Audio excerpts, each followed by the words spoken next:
Chapter 301 Blood Fiends Descend. The ninth sound of heaven and earth suddenly rang out. Different from the previous 8 sounds, the ninth echo did not dissipate for a long time. At the instant the sound rang out, the laws of heaven and earth in the 9 zone trembled, as if a stone had been thrown into a lake.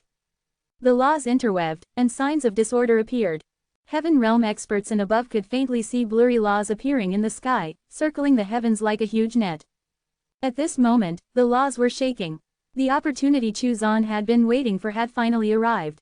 The instant the sound of heaven and earth rang out, and the laws shook, the heavenly Tao laws silently expanded into the eastern zone and immediately replaced 1/3 of the laws of heaven and earth in the eastern zone. It was the first step to encompass the eastern zone and lay a solid foundation. The northern region of the western zone. In the desert, as the sounds of heaven and earth lingered, space suddenly shook. Blood-colored spiritual energy poured out. Then, a huge ancient battlefield emerged from its spatial seal and appeared in the desert. Blood-colored spiritual energy filled the sky. The cultivators in the desert held their breaths, their eyes gradually brightening. It was a great opportunity. This meant that there were many treasures inside, especially those of the evil variety.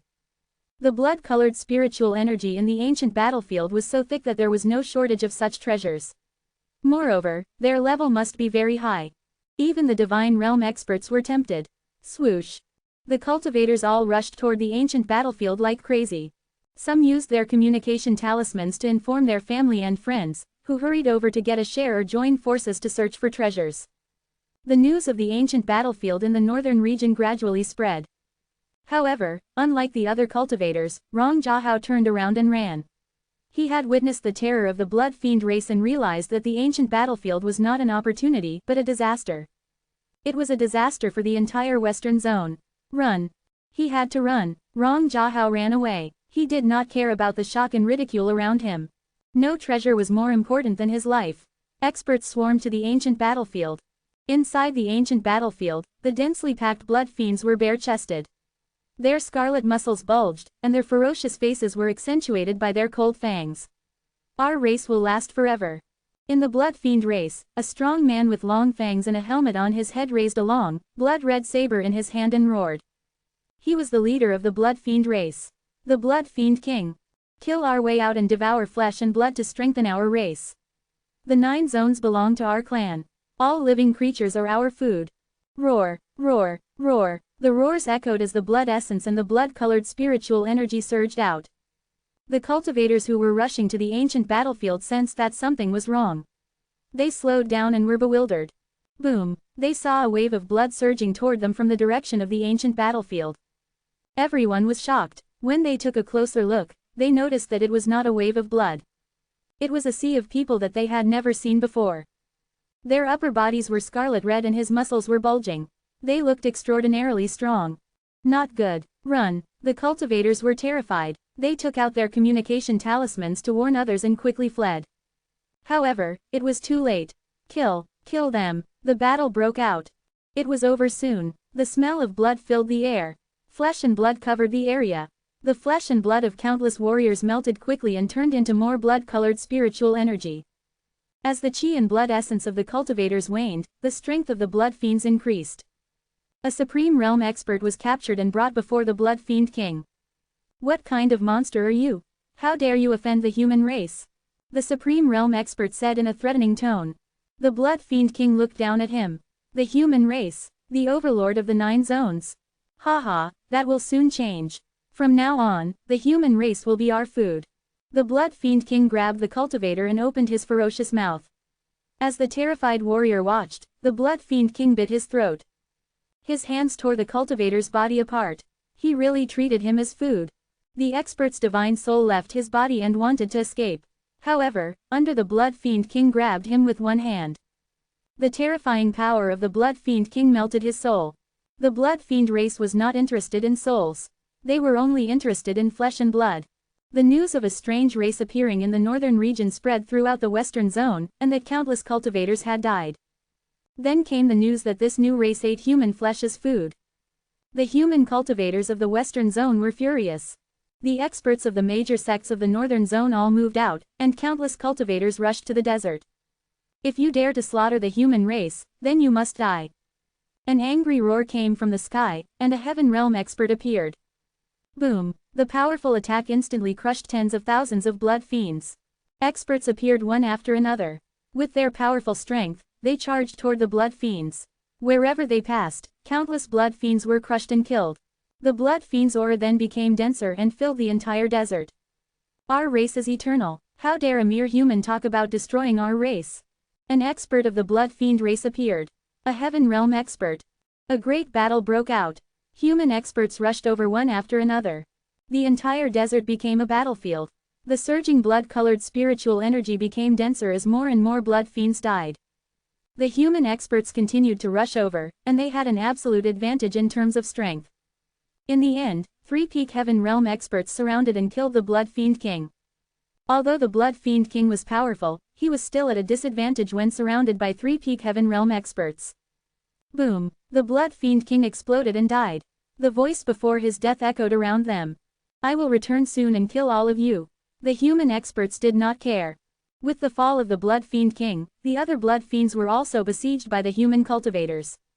They were decreasing in number, and all of them were pushing toward the ancient battlefield. They swore to exterminate the Blood Fiend's base in the ancient battlefield and find the most precious treasures.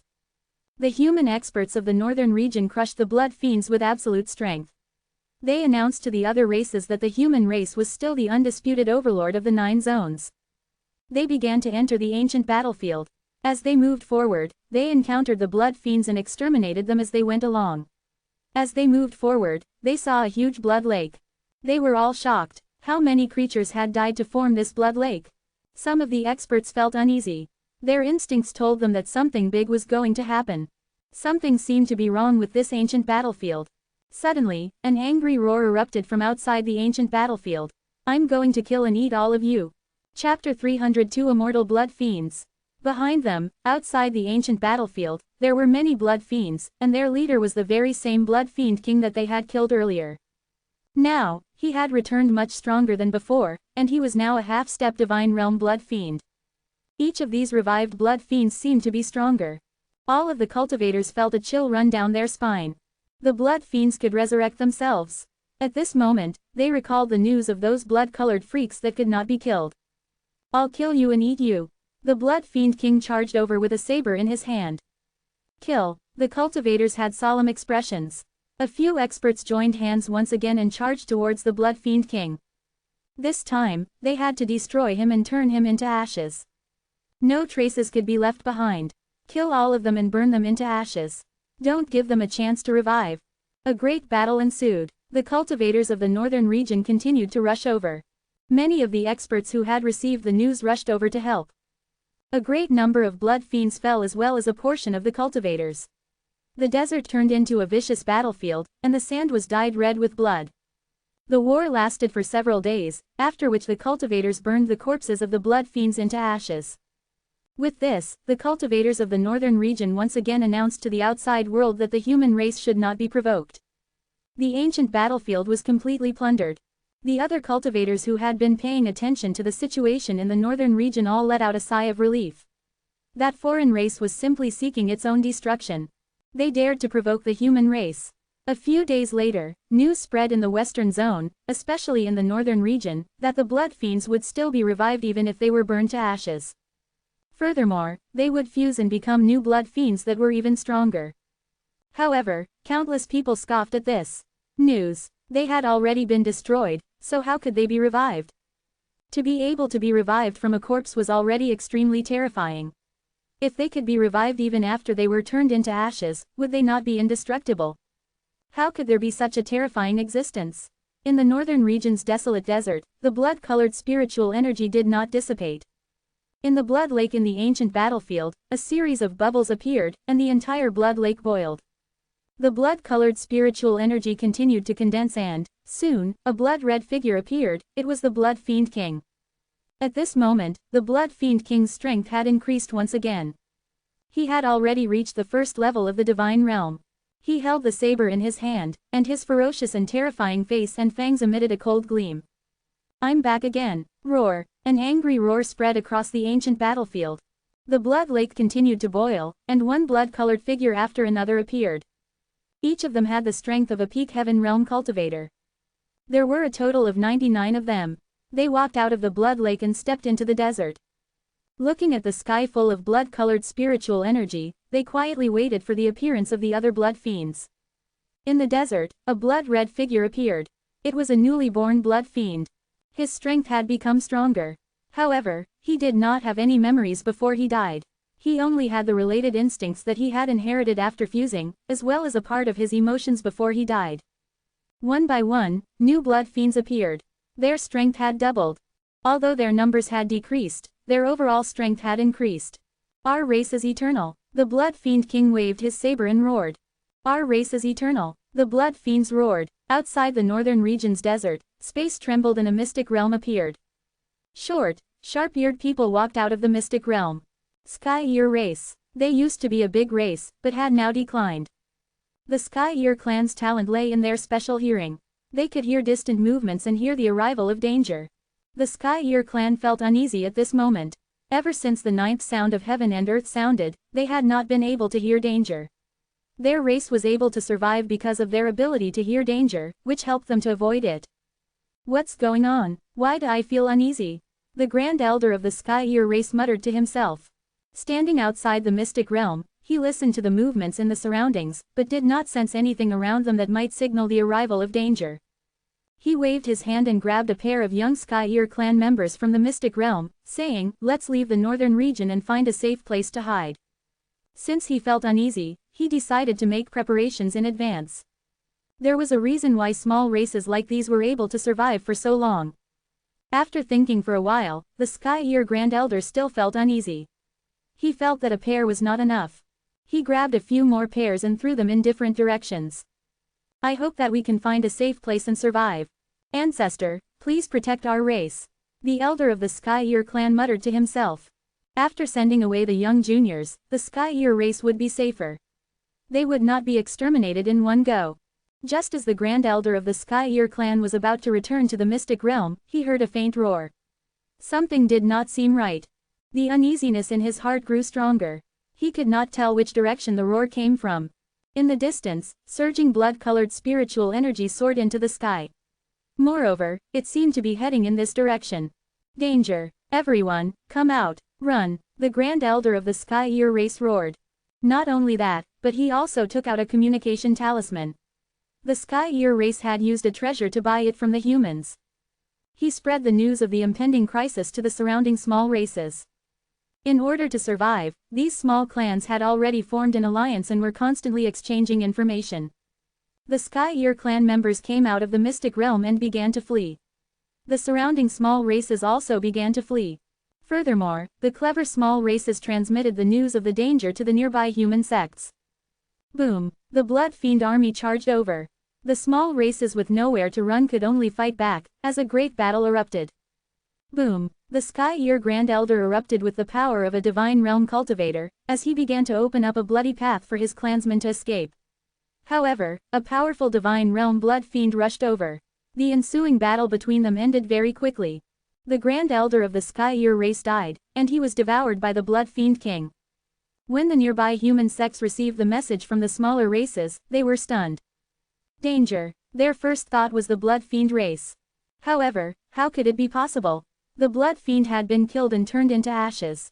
Could it be that a new member of the Blood Fiend race had appeared? As a precaution, they sent out experts to investigate the news. The Blood Fiends have resurrected. The person who was investigating the news only sent back this sentence. Chapter 303 Expansion of the Heavenly Tao Laws. The northern region underwent a drastic change. The Blood Fiend army launched a surprise attack. The humans within tens of thousands of miles of the desert all perished, and their sects were destroyed. There were even some small races that were completely wiped out in this catastrophe. The northern region was shaken. The western zone was shaken. The western zone's human king's family issued a human king order to gather experts to fight against the foreign race. Countless experts began to rush to the northern region. The northern region's great sects formed the Human Alliance Army and began to fight the Blood Fiend army. A great victory in one battle. A great victory in the second battle. A great victory in 3 battles. 3 victories in 3 battles raised the morale of the northern region. However, not long after, they were brought back down to reality. The fallen blood fiends revived. Their numbers seemed to have decreased, but they had become stronger. Everyone felt powerless. Morale was low, and they were defeated time and time again.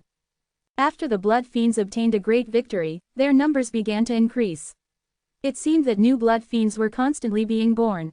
Before they found a way to deal with the blood fiends' revival, they could only adopt a defensive approach. Things were at a stalemate. Some of the Divine Realm experts from the desolate ancient zone had already rushed back to the western zone. A year later, half of the northern region had fallen.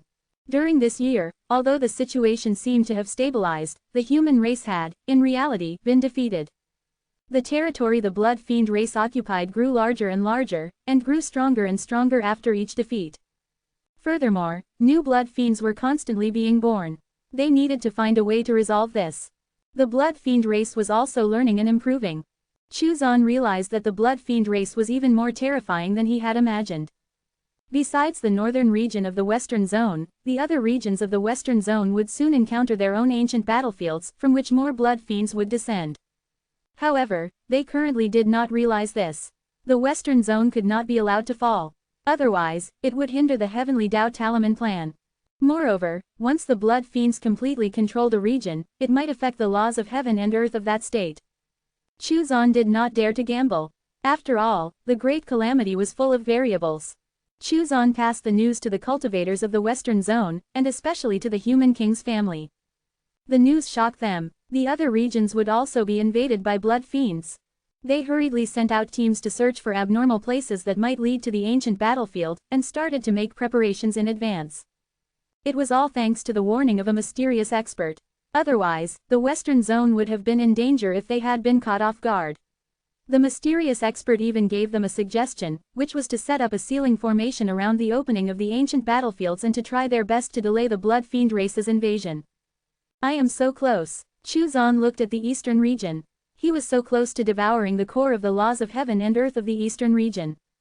He was about to merge the eastern region into the heavenly Dao. The heavenly Dao laws have expanded. By annexing the eastern region, you have been rewarded with a cultivation boost. Finally, the heavenly Dao laws had expanded beyond the northern zone. The heavenly Dao also grew stronger.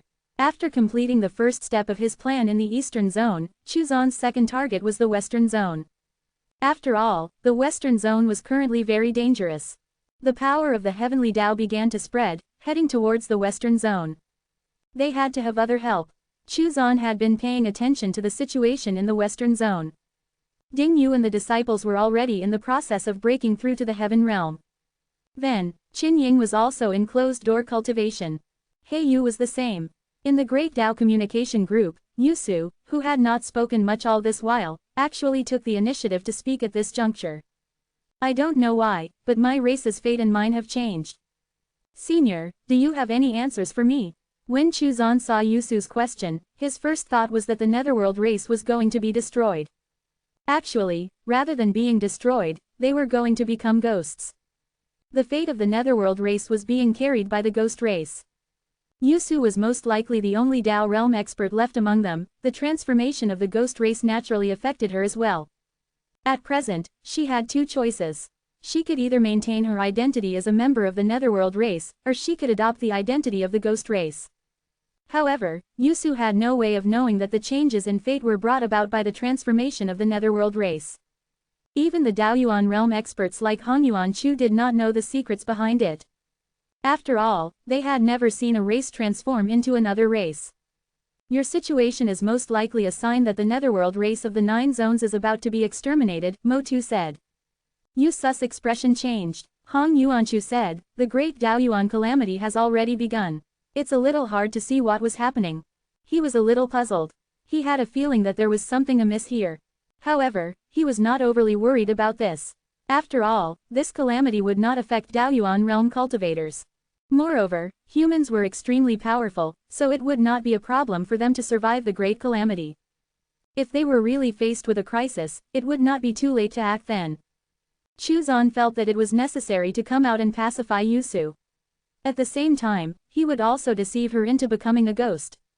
A Dao realm ghost race expert would add yet another expert to the ghost race.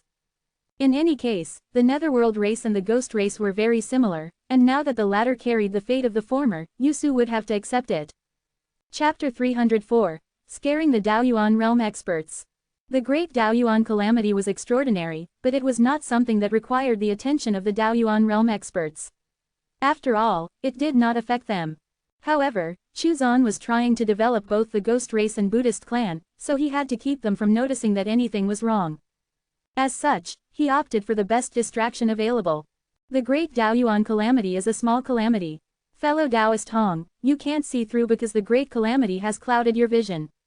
If any of you notice anything abnormal, don't panic, and don't take it to heart. The great Daoyuan calamity still cannot affect Daoyuan realm experts. Chuzan did not continue. Hong Yuanchu and the others felt a chill run down their spines. It was indeed the influence of the mysterious great calamity. Otherwise, how could they not probe the great Daoyuan calamity? Mo Tu's expression became even more solemn. He had sensed that the fate of the demon race had changed recently, but he did not know whether it was a good or bad thing. Even he, an exalted Daoyuan realm expert, was unable to determine this. Unexpectedly, it was because of the great calamity. Chuzan deliberately misled Mo Tu. Then, he continued, as for Yusu, your problem is that the netherworld race has undergone a metamorphosis, and their fate has also undergone a metamorphosis with them. It is not a sign of destruction. Yusu, you can choose to shoulder the fate of the evolved netherworld race. If you do not resist it, it will naturally attach itself to you. Yusu heaved a sigh of relief. It was good that the netherworld race was not destroyed. She hurriedly asked further, Senior, why did the netherworld race transform? What will happen after the transformation? It is their fate, and their opportunity. The transformation is a sublimation. This is a fortunate thing. Thank you for your explanation, Senior. Yusu did not doubt Chuzan's explanation. After all, even Daoyuan realm experts like Hong Yuanchu had to ask Chuzan for advice. Little friend Yusu, have you encountered any difficulties in shouldering the fate of the evolved netherworld race? Chuzan looked like a warm-hearted senior. Yusu was of the netherworld race. If she wanted to shoulder the fate of the ghost race, she would definitely encounter some difficulties. After all, she was not a ghost. Senior, it feels like I'm being rejected by their fate, Yusu replied respectfully. Alright, I'll teach you a technique that will allow you to evolve like them. After Chuzan spoke, he privately messaged with Yusu and taught her some techniques from the ancient netherworld scripture. At the same time, he taught her the method to shoulder their fate. She would gradually transform into a ghost as well. Yusu was extremely grateful. After using the method Chuzan had taught her, she successfully inherited the fate of the netherworld race after their transformation. She could even feel that there were some changes in her body. The secret technique that Senior had taught her was also incredibly exquisite and powerful. She sighed inwardly, as expected of a terrifying senior who could guide Daoyuan realm experts. The Dao realm cultivators in the Great Dao Communication Group were all extremely envious that she had actually received pointers from the group leader. In the Daoyuan realm group, Chuzan spoke, Fellow Taoists, is it chaos that gives birth to the Great Dao, or is it the Great Dao that gives birth to chaos? Do you have any insights? I'm ashamed that I still have yet to discover any insights into this topic, Hong Yuanchu said in embarrassment. This question had always lingered in his mind, yet he had no new insights. The stupid old ghost Hong actually gained nothing. The moment Mo Tu opened his mouth, he mocked Hong Yuanchu. Oh, Mo Tu, you boorish fellow, do you have any insights? Hong Yuanchu was not angry either. No, Mo Tu said confidently. Fellow Taoists, how much of your Dao path has been opened? Chuzan pondered for a moment and asked. The Daoyuan realm was a relatively special realm.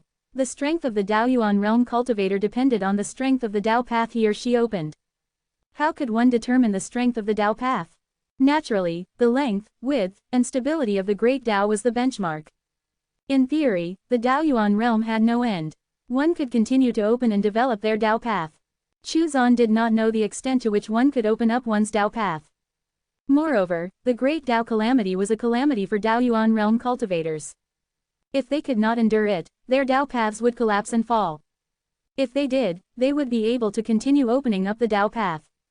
Speaking of which, I'm ashamed to say I'm quite inferior to Brother Hong in terms of this, Ruo Xian sighed and said. She was from the same era as Hong Yuanchu, and they had reached the Daoyuan realm at around the same time. However, she lagged behind Hong Yuanchu after that. Normally, Motu would jump out to humiliate her at this point. However, he did not, as the topic of opening up one's Tao path was a serious one. How much has Taoist brother Chu opened up the Tao path? Hong Yuanchu asked curiously. Motu and the others were also curious. In their eyes, Chu Zan was a super big shot in an extremely ancient existence. What level had such a terrifying expert reached in terms of opening the Tao path? Taoist brother Chu, can you give us a reference? Kun He and the other Taoyuan realm experts chimed in. Chu Zan was silent. What should he say? After pondering for a moment, he decided to go all out. Thus, he said with a face full of shame, my talent is mediocre. I have devoted myself to opening up the path up until now, but I have only opened up a small path that is millions of miles long and hundreds of thousands of miles wide. I'm ashamed. Chu Zan sighed deeply and said. The group became quiet. There was not the slightest sound. Chu Zan's heart thumped. Could it be that he had failed to exaggerate sufficiently? Did he ruin the image that he had worked so hard to build up? Thinking about it carefully, to Taoyuan realm experts, it did not seem difficult to open up a Tao path that was millions of kilometers long. It was only a few million kilometers. In the outside world, to Taoyuan realm cultivators, that was a very short distance. He had been careless. His image of a super big shot was about to collapse. What should he do? How should he salvage this situation? Just as Chu Zan was vexed and wondering if there were any remedial measures, the system's reward suddenly arrived. You bragged in front of the Taoyuan realm cultivators, scaring them senseless. You have been rewarded with a chaos path opening axe. Chu Zan was stunned. He had succeeded in acting cool. He heaved a sigh of relief in his heart. This meant that a Tao path that was millions of miles long was extremely terrifying. Chu Zan, am lacking. Fellow Taoists, please don't laugh at me. Chu Zan sent a series of cupped fists emojis in the group. Little did he know that the Hong Yuanchu and the others were already in tears. Chapter 305, Chaos Path Opening Axe. A Tao path that was millions of miles long. Senior lacked aptitude. Then what about us? Did that mean that they were simply trash in comparison? Hong Yuanchu took a look at the Tao path he had opened up. Before Chu Zan had spoken those words, he had been very satisfied with the Tao path he had opened up. After all, he was the foremost expert among his generation. His Tao path was over 1,000 miles long, and also a little more than a mile wide. Compared to Ruoxian's 500 to 600 miles, his Tao path was much more powerful. However, compared to Chu Zan's Tao path, it was nothing more than a meandering path. Ruoxian was devastated. She had painstakingly opened up her Tao path and diligently comprehended the Great Tao, but fell short of Hong Yuanchu, and now felt like an ant in front of Chu Zan. Back then, she was one of the experts alongside Hong Yuanchu who had supported the human race in their rise to become the overlord race. Yet that all seemed insignificant now. The other Taoyuan realm experts were all feeling the same. For the first time, they felt completely useless. These talented and terrifying existences only found out today that they were frogs at the bottom of a well. A Tao path that was millions of miles long. What kind of concept was that? They did not even dare to think about it. Their ultimate goal and wish was only to open a Tao path that was tens of thousands of miles long. In their eyes, that would already make them invincible among their peers. However, their eyes had been opened by Chu Zan. Taoist brother Chu, please accept my bow. Hong Yuanchu immediately knelt down. Motu and the others joined him. Fellow Taoist Chu was a true super expert. For them to be able to get to know fellow Taoist Chu was indeed a great opportunity. If even fellow Taoist Chu had to pay attention to that mysterious great calamity, it could be seen how terrifying it was. Hong Yuanchu and the others began to worry. With their limited strength, how could they survive the calamity? They had to cling tightly to fellow Taoist Chu's soda. You're too polite. Fellow Taoists, you're too polite. Chu Zan asked, fellow Taoists, what about your Tao paths? A few million miles should be very common, right? A few million miles, very common. Hong Yuanchu and the others' eyes were bloodshot and their foreheads were sweating. Should they tell the truth or not? What if they were looked down upon? What if Taoist brother Chu felt that they were too useless and ignored them after that? What should they do then? If they did not tell the truth, what if Taoist brother Chu knew the truth? Would their friendship not evaporate after that? Hong Yuanchu was at a loss. Ruoxian spoke first. Speaking of that, I'm ashamed to say that my aptitude is too poor. Up until now, my Tao path is only about 600 kilometers long. Ruoxian let out a long sigh. No wonder they were scared out of his wits. The difference was between a few hundred kilometers and a few million kilometers. Was opening up one's Dao path really that difficult? After 2 Dao Yuans, she had only opened up a Dao path that was a few hundred miles long. Fellow Taoist Ruoxian, don't be discouraged. A few hundred miles is already not bad. Chu Zan consoled her. Little Ruoxian, you are indeed quite useless, only 600 miles. Mo Tu mocked her. Then he said, my Dao path is 1,100 miles long, just ordinary. Compared to Ruoxian, Mo Tu felt that he was extremely powerful. Kun he opened up his Dao path later than the others. It was only 400 miles, the shortest of them all.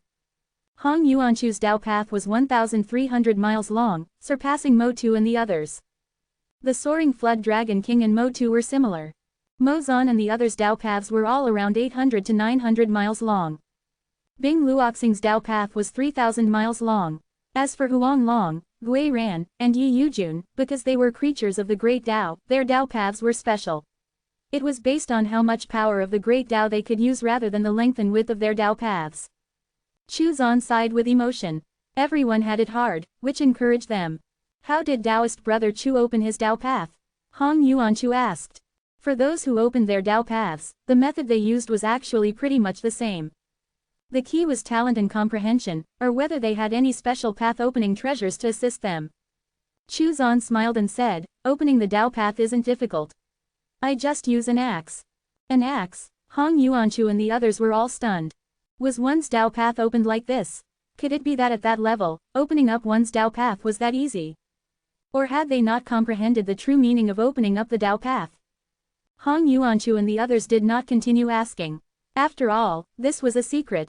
No one would casually reveal it. Chu Zan chatted with them for a while and mentioned the great calamity from time to time. This made Hong Yuanchu and the others very nervous. They also expressed that they would not be disturbed by the outside world and would focus on comprehending the Great Dao to prepare for the great calamity. The chat then ended. Chu Zan looked at the system reward. The Chaos Path Opening Axe has the power to open a path in the chaos. It can slash through the Great Dao. After reading the description of the Chaos Path Opening Axe, Chu Zan was pleasantly surprised. This was a supreme treasure.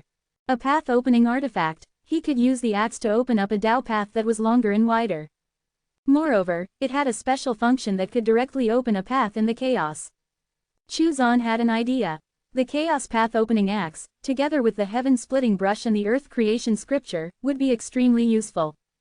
Apart from opening a path, the Chaos Path Opening Axe's offensive power was also extremely powerful. It could slash through the Great Dao. If he were to use it to fight, he would be able to slash through the other party's Dao. It seemed that bragging could also bring about great gains. This was a pleasant surprise. He took out the Chaos Path Opening Axe. It looked very simple and unadorned. No matter how he looked at it, it did not look like a supreme treasure. It looked more like an ordinary axe. Putting it away, Chu Zan turned his gaze back to the Western Zone. After the Eastern Zone's eastern region was merged under the Heavenly Dao Laws, the Heavenly Dao Laws had established a foundation in the Eastern Zone. However, the most pressing matter at the moment was the Western Zone. The Blood Fiend race was a menace to everyone, and the cultivators there did not have a good way of dealing with them. Although the situation seemed to be in a stalemate, Chu Zan knew that as the Great Daoyuan calamity continued to advance, the Blood Fiend race would become stronger and stronger. The Western Zone's northern region was about to fall. The Heavenly Dao Laws continued to extend into the Western Zone's western region. Through the Heavenly Dao Laws there, Chu Zan saw an ancient battlefield that was about to descend into the western region, bringing with it more Blood Fiends. Perhaps, we can be more aggressive. Chu Zan pondered. Chapter 306, Infiltrating the Western Region. It was a period of great calamity, especially with the appearance of the Blood Fiend race in the Western Zone. Even if the Heavenly Dao Laws caused a disturbance in the laws of heaven and earth, it would not arouse suspicion. After all, the Divine Realm cultivators could not see the Heavenly Dao Laws encroaching on the laws of heaven and earth. Currently, there were no Dao Realm experts present. The Dao Realm experts had not entered the calamity yet. Chu Zan was worried that the appearance of the Blood Fiend race would affect the laws of heaven and earth to a certain extent, which would interfere with his plan. There was always something special about the calamity-bearing race. However, it was precisely because the whole situation was uncertain that there were opportunities. Chu Zan decided to take the risk and give it a go. At the very least, he wanted the heavenly Tao laws to swallow a third of the laws of heaven and earth before the blood fiend race descended upon the Western Zone's western region. With this thought in mind, he waved his hand, and the heavenly Tao talisman appeared in his hand. The miniature version of the great Tao appeared in Chuzan's hand and wrapped itself around the heavenly Tao talisman. Wisps of the origin Tao crystal's Tao aura were also injected into the heavenly Tao talisman to connect it with the great Tao and avoid it being repelled by the great Tao. The chaos stones on the heavenly Tao talisman glowed with faint black light. Boom! The power of the heavenly Tao laws suddenly erupted. Chuzan instantly absorbed 1/3 of the power of the northern zone's heavenly Tao laws and directed it toward the western zone's western region. The commotion was quite big. All of the heaven realm and above cultivators sensed some changes. The heavenly Tao laws were in turmoil. Could it be that a great calamity was coming? The western zone's western region suddenly emitted multicolored light. Mysterious symbols flickered in the air for a few breaths of time, and then the world began to tremble. The cultivators of the western zone's western region all had solemn expressions. Could it be that the blood fiend race had appeared? Was the great calamity about to sweep the western region? A group of experts gathered, looking for the source of the change and preparing countermeasures. The heavenly Tao laws quickly absorbed the laws of heaven and earth of the western region. Although it caused some turbulence, it did not suffer too much rejection. After all, the power of the heavenly Tao laws Chuzan used were all derived from the original laws of heaven and earth. However, after encompassing a third of it, Chuzan felt resistance. Although it was not strong, he immediately stopped the heavenly Tao laws from absorbing any more.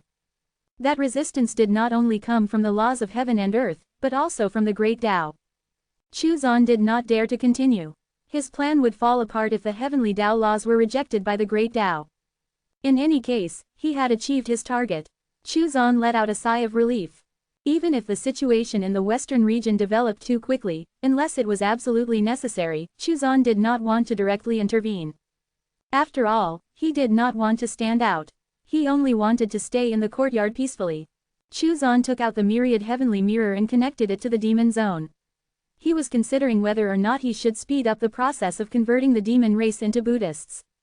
Before the calamity reached the demon zone, should he convert the demon zone into the Buddhist zone? He could take advantage of the fact that there were no Tao realm cultivators in the demon zone to send the Buddhist attendants to assist Demon Buddha. Using forceful methods to force the demon race to convert to the Buddhist race might cause some problems, though. Perhaps if he used both soft and hard approaches, something miraculous might happen. Chuzan decided to speed up the process of converting the demon race into Buddhists. He would select some experts from among the Buddhists and condense a drop of rebirth blood for them. He would let them die in a great battle against the heavenly demon tribe. Then, they would be reborn. Such a scene would definitely shock the heavenly demon tribe. There would definitely be many experts from the heavenly demon tribe who would be tempted to join Buddhism. After all, this was equivalent to having an extra life. What was the purpose of cultivation? Was the ultimate goal not to live longer? For eternity? If one converted to Buddhism, they would have a chance to live a second life. That temptation was great enough. This was especially so for those experts who were already at a bottleneck and could not break through. They were just about to reach the end of their lifespans. Even if they had a strong sense of belonging to the heavenly demon tribe, they would still be shaken. Coupled with the powerful strength of the Buddhist attendants, the Buddhist clan would definitely be able to defeat the heavenly demon tribe and rapidly spread Buddhist Dharma throughout the entire demon zone. The numerous demons in the demon zone would then become devout Buddhists. Chuzan decided that after Demon Buddha broke through to the heaven realm, he would send the Buddhist attendants into the demon zone to speed up the process of converting the demon race. After the demon zone became the Buddhist zone, and the demons became Buddhists, the number of Buddhist followers would increase, and the power of the Buddhist attendants would also increase. It could be said that killing two birds with one stone. It would be too late by then for the demon race's Tao realm experts to intervene. 1 year later, the situation in the Western Zone had changed. In the northern region of the Western Zone, heaven and earth shook. Another ancient battlefield appeared and descended upon the northern region. The blood fiend race surged out from the ancient battlefield. There were numerous blood fiends, and the blood-colored spiritual energy was everywhere, covering half of the northern region. The human cultivators were extremely solemn.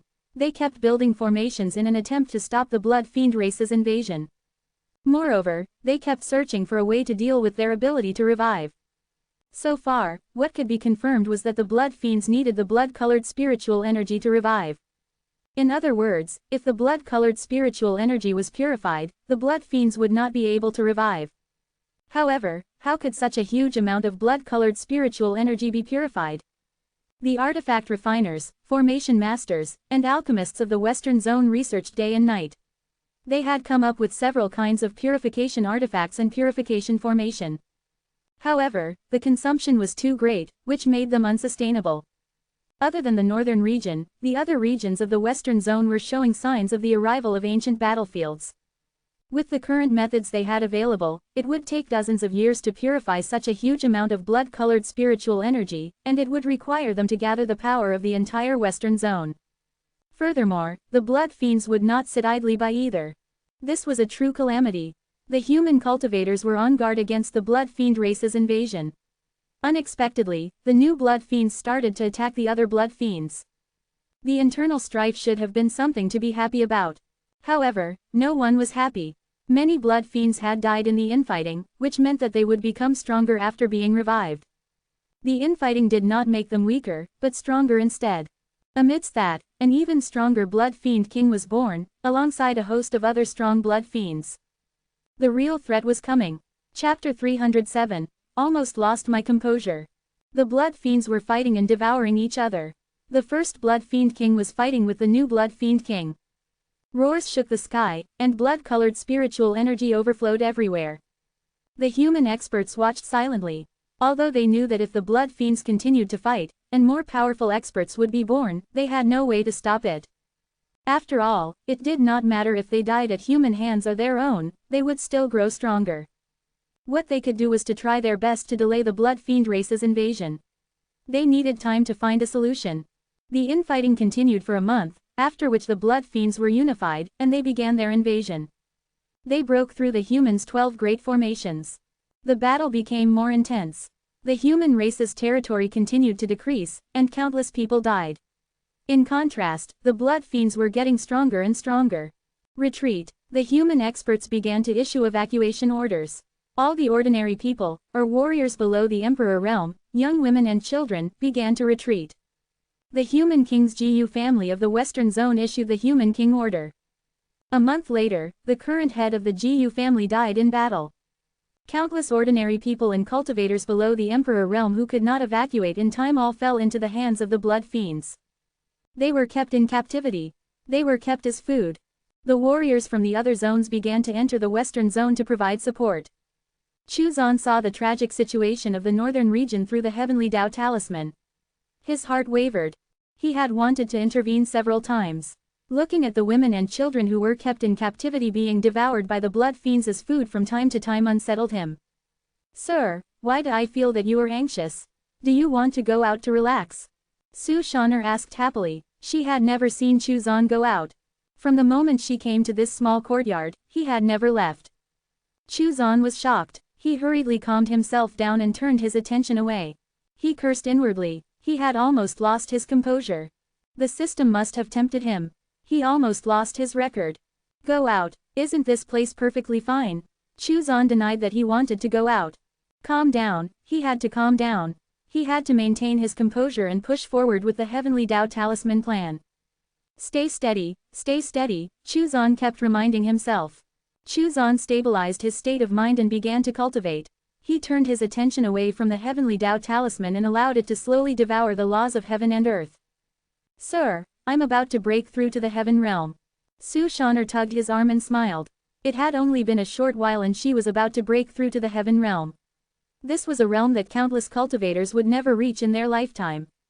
Go ahead, it's just the heaven realm. Don't get too proud, Chuzan nodded and said. Su Shaner happily went to break through. Breaking through to the heaven realm, of course, would be accompanied by a tribulation.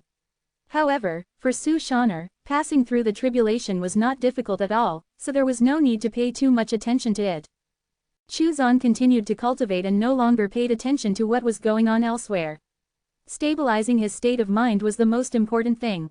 As for the Western Zone, things were becoming more and more dire.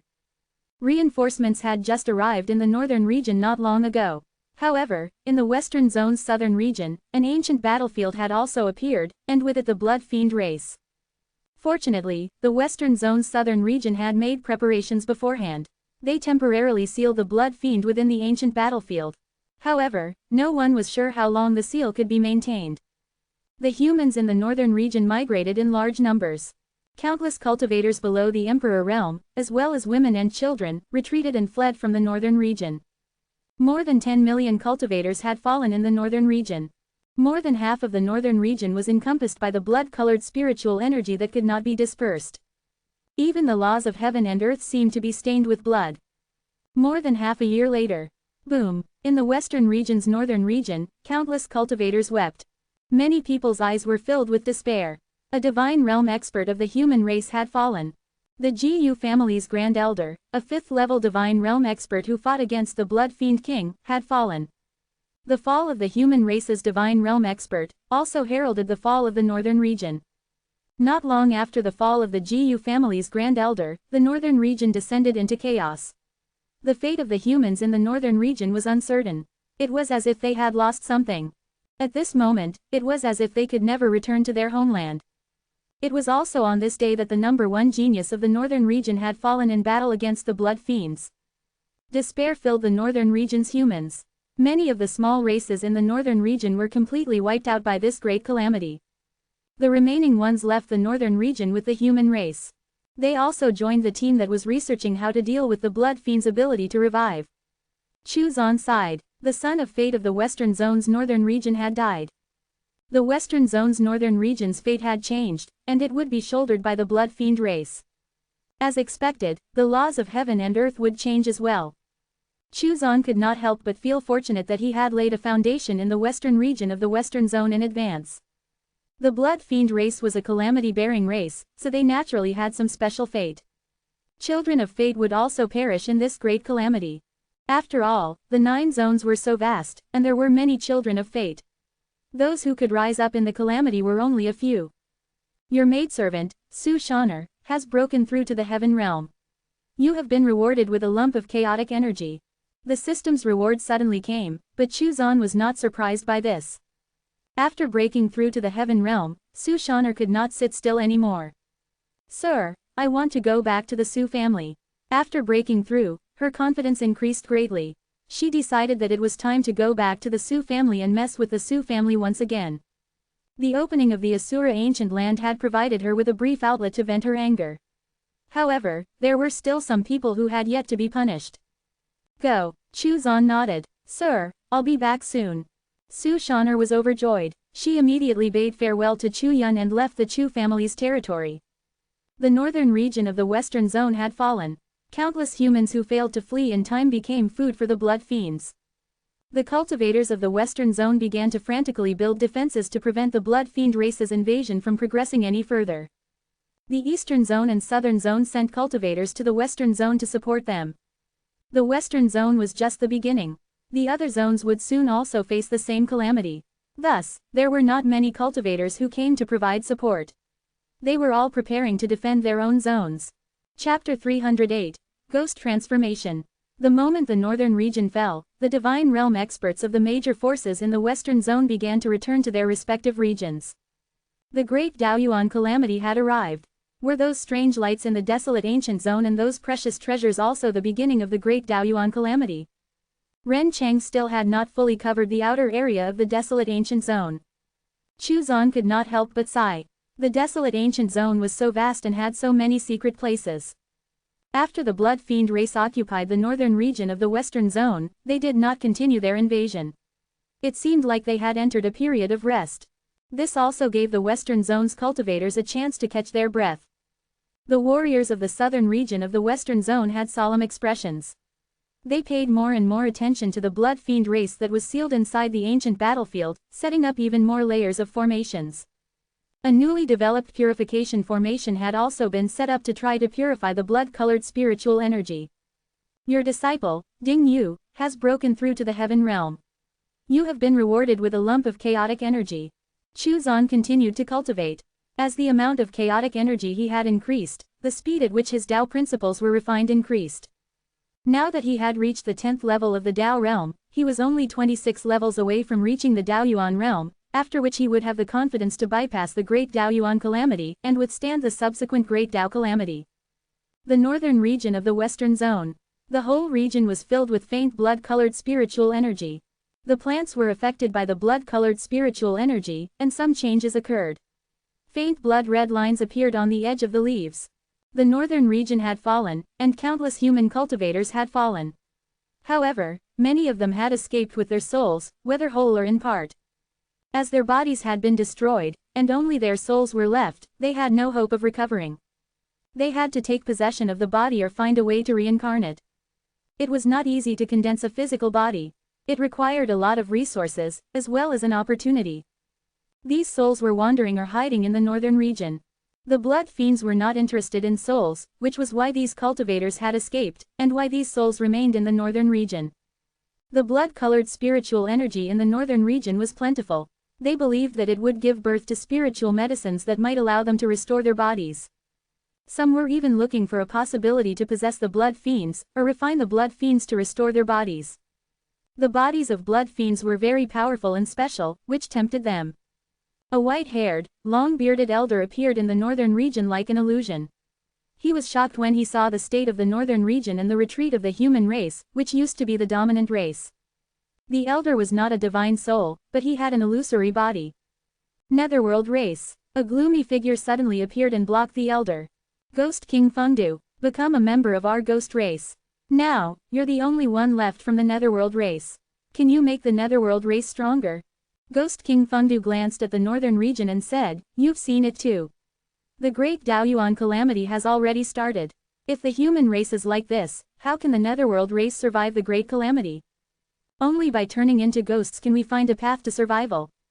The elder of the Netherworld race was momentarily confused. After a long while, he smiled sadly and said, maybe you're right. The Netherworld race has run out of luck.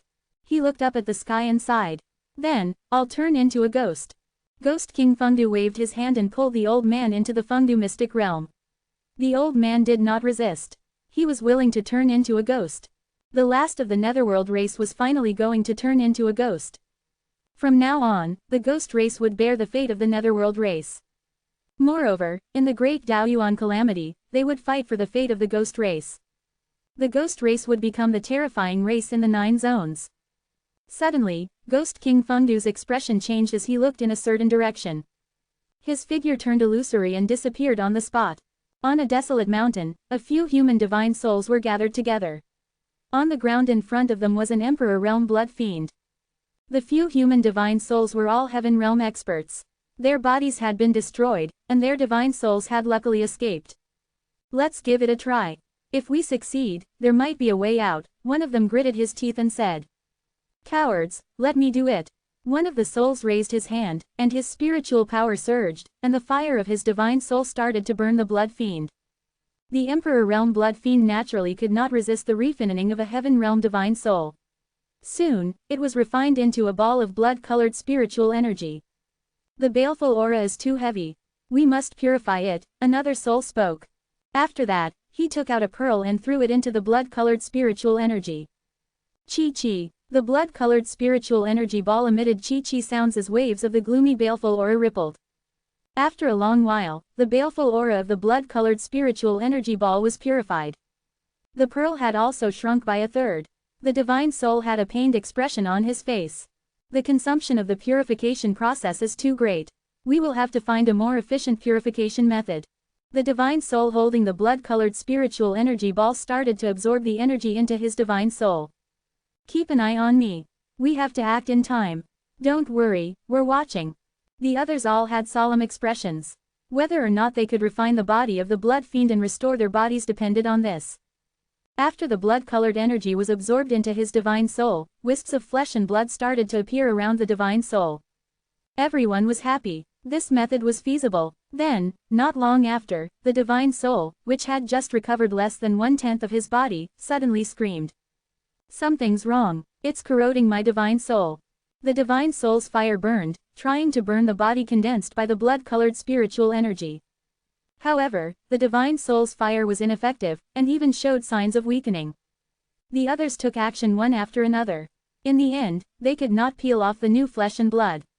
The divine soul was getting weaker and weaker, and the corrosion was worsening. In the end, he had to cut off the part of the divine soul that was attached to the flesh and blood. As a result, the divine soul of that expert was severely wounded. The part of the divine soul that was attached to the flesh and blood kept making sizzling sounds. It continued corroding, and smoke was rising from it. In the end, it disappeared. After the blood-colored spiritual energy corroded the divine soul, it turned into a wisp and disappeared. The group of human experts fell silent. It was not feasible to refine the body of the blood fiend to restore the body. It also meant that they could only live on in their divine soul state. One day, their divine souls would be destroyed. They could foresee their tragic future. In this catastrophe, their divine souls were very vulnerable. Chapter 309, Ghost Dao Principle in Fengdu Ghost World. Just as the group of human experts were about to despair, a sinister and terrifying aura suddenly descended. Everyone's expressions turned solemn. This person was very strange. His entire body was sinister and terrifying, and he exuded a terrifying aura. Furthermore, he did not seem to have a physical body. Wait, that did not seem right either. He also seemed to have a physical body. In short, it was very strange. He was extremely powerful, and was a divine realm expert. Sir, you're from the netherworld race. One of the older human experts frowned and muttered. He came from a force with a long history and had read bits and pieces of records about the netherworld race. But, that's not right. The netherworld race doesn't exude such a sinister feeling. The human experts all had solemn expressions. Could it be that other than the blood fiend race, a new and special race had appeared? Ghost King Fengdu's eyes lit up as he looked at these divine souls. These were all seedlings of the ghost race. Furthermore, once they turned into ghosts, their strength would increase. This was a once-in-a-lifetime opportunity for the ghost race to grow stronger. As expected, the Great Daoyuan Calamity was also an opportunity. I, Ghost King Fengdu, am from the ghost race. Ghost race. The human experts were all shocked. As expected, another new race had appeared. Ghost King Fengdu waved his hand, and a group of ghosts appeared. Among them, there was no lack of ghosts who were transformed from human souls. All of them were sinister and terrifying. I was created by the ghost ancestor. The ghost ancestor felt that divine souls had no support and created the ghost race's cultivation method. All cultivators can transform into ghosts. From now on, the divine soul is no longer weak, but can transform into ghosts, Ghost King Fengdu said as he pointed at the ghosts who had been transformed from the souls of the human experts. They were all humans who fell in battle previously, but now they have become ghosts. Don't worry, their original consciousness is still there, but they exist in a different form. Everyone, are you willing to become ghosts? The human experts looked at each other and hesitated, not knowing whether it was true or not. If it was true, this was a path to survival. However, they were still human experts after all. They were once the dominant race, and they had an obsession with being human. The Blood Fiend race is a calamity-bearing race. They are also the target of our ghost race. It is not contradictory to be human in life and a ghost after death, Ghost King Fengdu continued. Alright, then I'll be a ghost. One of the human experts gritted his teeth and said. The others looked at each other and chose to become ghosts. Since there was no hope of recovering their bodies, they were in great danger during this calamity. Since they could transform into ghosts, perhaps they could still rise up during this calamity. At the very least, they would no longer be weakened divine souls. You won't regret your choice. Ghost King Fengdu waved his hand, and the Fengdu mystic realm absorbed everyone, transforming them into ghosts. The northern region was a field ripe for harvest to expand the ghost race. There were countless divine souls roaming this region. Furthermore, those who were unwilling to become ghosts would be devoured and refined to increase the strength of the ghosts. The blood-colored spiritual energy was a fusion of dark and gloomy spiritual energy. To the ghost race, it had no restraining effect. Thus, the ghost race could move freely in places with dense blood-colored spiritual energy. Find the divine souls and get them to join our ghost race. Strengthen our ghost race and fight for fate in the Great Daoyuan Calamity. Yes, Ghost King. The ghosts scattered in all directions, searching for the remnant souls of living beings in the northern region. Ghost King Fengdu's figure flashed as he headed toward the core area of the Blood Fiend race. He needed to know whether the ghost race could deal with the Blood Fiends or not. A fluctuation came from the Fengdu mystic realm. The last member of the Netherworld race had turned into a ghost. He was the strongest member of the Netherworld race and a divine realm expert. Now that he had turned into a ghost, the ghost race had gained another divine realm expert. Today, I'll appoint you as the Fengdu protector. Ghost King Fengdu held the Ghost King seal and issued an edict. Thank you, Ghost King. Let's go and check out the Blood Fiend race. Ghost King Fengdu and the Fengdu protector, these two divine realm experts, headed toward the Blood Fiend race's camp. The two of them hid themselves and did not reveal their ghostly forms. Chuzan, who was immersed in cultivation and paying attention to the situation outside, suddenly opened his eyes. The ghost race you created completely annexed the Netherworld race and shouldered the fate of the Netherworld race. They are expanding wantonly in the northern region of the Western Zone, turning remnant souls into ghosts. The ghost race's population increased greatly and has been recognized by the Great Tao. You have been rewarded with the Ghost Tao principle in the Fengdu Ghost World. The Netherworld race had finally been all converted into ghosts. Furthermore, the ghost race had been recognized by the Great Tao. This also meant that the ghost race had truly become a new race. They could participate in the fight for fate within the calamity. Chuzan checked the system reward. This time, the reward was a world. The Fengdu Ghost World. It was different from the Fengdu Mystic Realm. A world was much vaster than a mystic realm. From now on, the Fengdu Mystic Realm would be a mystic realm within the Ghost World, and would become the holy land of the ghost race. Apart from the Ghost World, Chuzan noticed that the system reward was the Ghost Tao principle. The Ghost Tao principle is a nascent Great Tao principle. The stronger the ghost race is, the deeper your comprehension of this Tao will be. The Ghost Tao principle will grow and improve accordingly. A Great Tao principle, even if it was just a nascent Great Tao, it still was far greater than an ordinary Tao principle. Chuzan was pleasantly surprised. However, this Great Tao was not only the Great Tao of the ghost race, but also the Great Tao of the ghost world. Although it belonged to Chuzan, he was currently unable to fully unleash the power of the Ghost Tao principle. This was not his own Great Tao. When he reached the Daoyuan realm, he could connect the Ghost Tao principle to his own Great Tao. Chuzan took out the Ghost Tao principle. A ghastly and terrifying aura pervaded the air, bringing with it an aura of terror. The Ghost Tao principle disappeared and entered Chuzan's body. At this moment, Chuzan had truly become the Ghost Ancestor, the creator of the ghost race. He took out the Fengdu Ghost World. This was a dark, ghastly, and ghostly world. There were mountains, rivers, lakes, flowers, and trees, but it appeared rather dark and gloomy. It did not seem to have much vitality. A great river flowed through it, the river Styx. Chuzan looked at the ghost world and felt that he was in hell. If the Bridge of Forgetfulness was here too, then it would truly complete the imagery in his head. He took out the ghost world and waved his hand.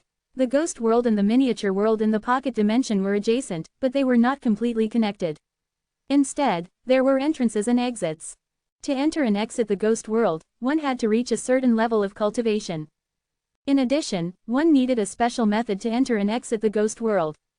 Chapter 310, Establishment of the Ghost World. The Ghost Tao principle appeared in the ghost world, connecting the ghost world to the Great Tao and turning it into a special world. Chuzan pondered for a moment and controlled the Ghost Tao principle to modify the rules. The ghost world was a special world. One could enter the ghost world from any place in the 9 zones.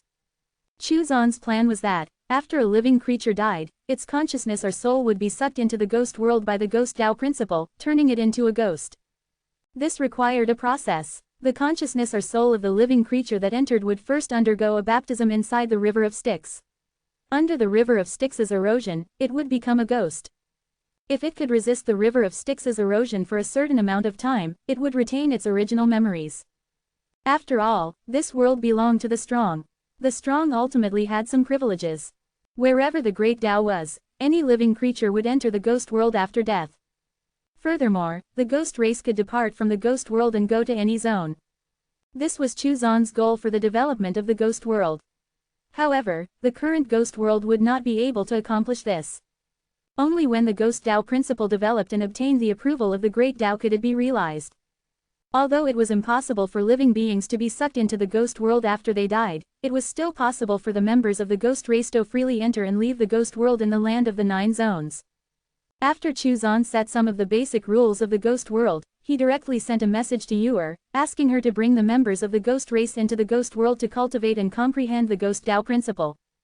Yuer was pleasantly surprised. The ghost race actually had an independent world.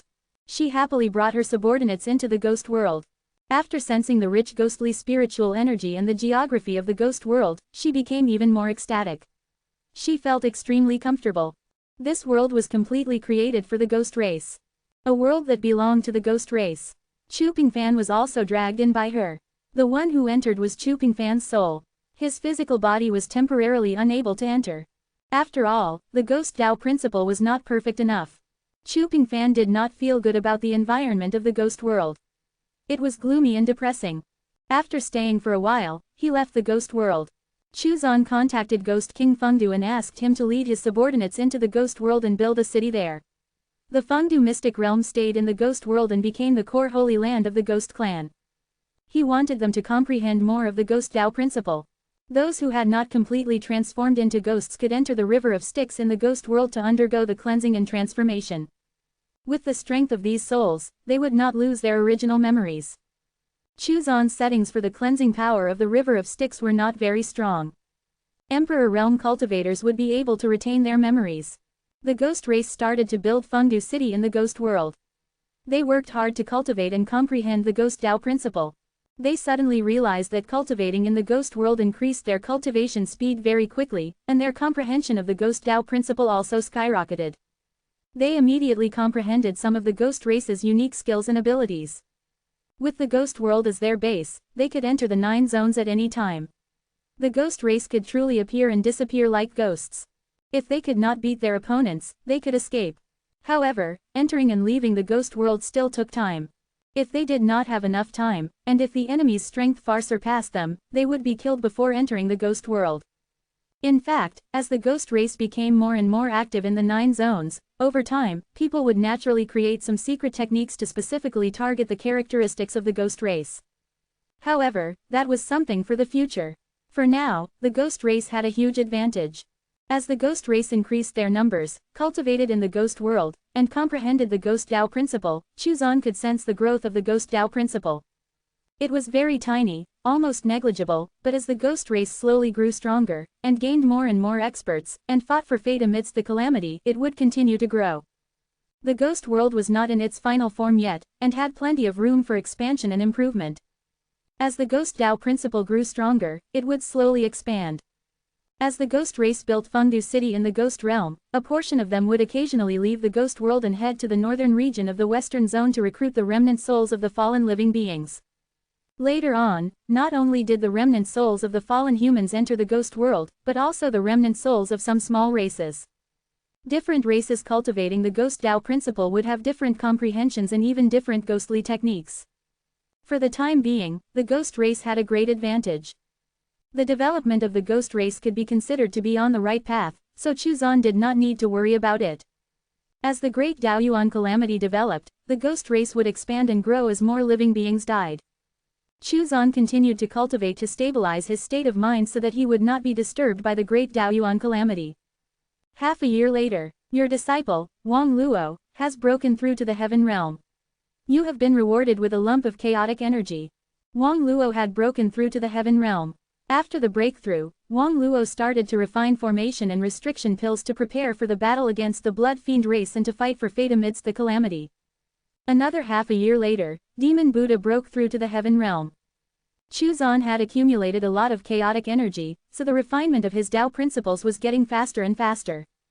Furthermore, in the western region of the western zone, the heavenly Tao laws had already devoured half of the laws of heaven and earth. Other than the western region, the eastern region and southern region of the western zone had already been infiltrated by the heavenly Tao laws, but to a lesser extent. Now, with the breakthrough of Demon Buddha, the progress of the conversion of the demon race into Buddhists in the demon zone needed to be accelerated. It was time for the demon race to retire from the stage of history. Chu Zan's only worry was that it would attract the appearance of the demon race's Tao realm experts. Both Motu and Mozan had sensed the change in the demon race's fate. However, it was not a weakening but a transformation. The two of them thought that the demon race was about to become stronger.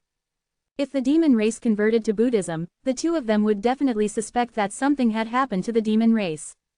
Furthermore, Motu and Mozan might not be the only Tao realm experts from the demon race. After all, they were once one of the overlords of the 9 zones.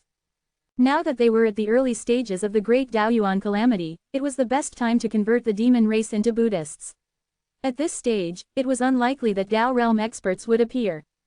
Furthermore, perhaps he could find a way to pass on some Buddhist dharma to the demon race Tao realm warriors so that they could inherit the fate of the Buddhist clan. Under the influence of the great Daoyuan calamity, in time, these demon race Tao realm experts would most likely become part of the Buddhist clan. The fate of the netherworld race that Yusu had inherited after the transformation was actually in the process of transforming into the fate of the ghost race. She believed that this was a transformation, which would make the netherworld race even stronger. By the time she found out, it would be too late and she would have to accept her new identity. Chapter 311, Converting the Demons into Buddhists. Although the demon race was countless times stronger than the netherworld race, they would not be spared. The Daoyuan realm experts would escape the calamity, but the demon race Dao realm experts that had not reached the 16th level of the Dao realm would definitely be caught up within it. As long as this batch of demon race Dao realm experts became Buddhists, it would be fine. Chuzan was confident that he could deal with Mo too. The members of the demon race in the Great Dao Communication Group were only a portion of the demon race Dao realm experts. Chuzan believed that these demon race experts definitely had a way to contact each other in private. Even if they had grudges against each other, once it involved the survival of their race, they would definitely unite. Once the ship had sailed, Mo Tu and the other demon race Dao realm experts could not possibly exterminate the Buddhist race, right? After all, the Buddhists were converted from their demon race, and they still possessed the bloodline of the demon race. Chuzan did not believe that they would be that ruthless. Moreover, by that time, Chuzan was confident that he would have already reached the Daoyuan realm. In addition, the Great Dao Calamity would be close. How could they still have the mood to care about whether their race was exterminated or not? Transcending the Great Dao Calamity would be the most important thing on their minds. Chuzan considered the plan in his mind over and over again. He felt that there were no major flaws, so he took out the myriad heavenly mirror and connected it to the demon zone. The left and right Buddhist attendants appeared and directly entered the demon zone through the myriad heavenly mirror. He sent a voice transmission to Demon Buddha and Buddha Nanwu, asking them to pick a group of experts and send a drop of their blood essence over to him so that he could condense the rebirth blood. After dying, they would be reborn soon after.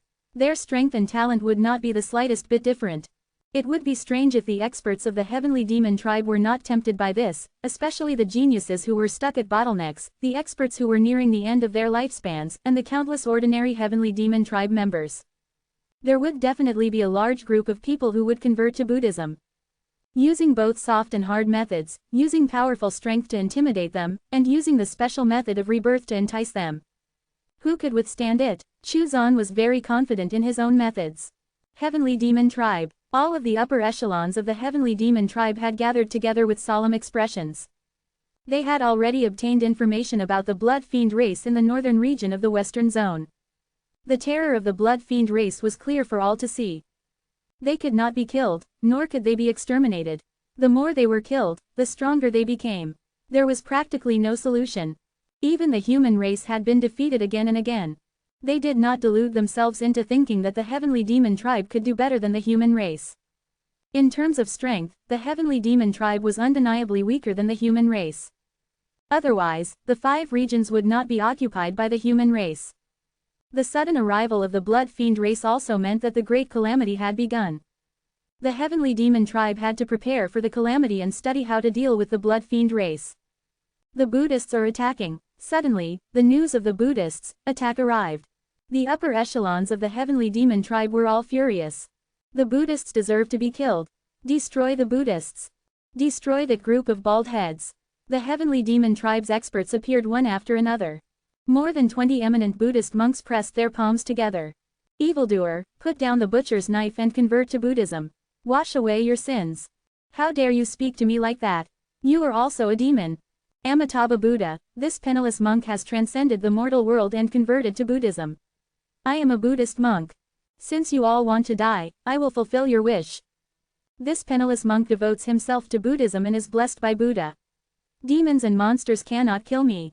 Boom. The elders of the Heavenly Demon Tribe were about to go crazy from anger. They immediately attacked. A huge battle broke out. The eminent monks that appeared fell one after another.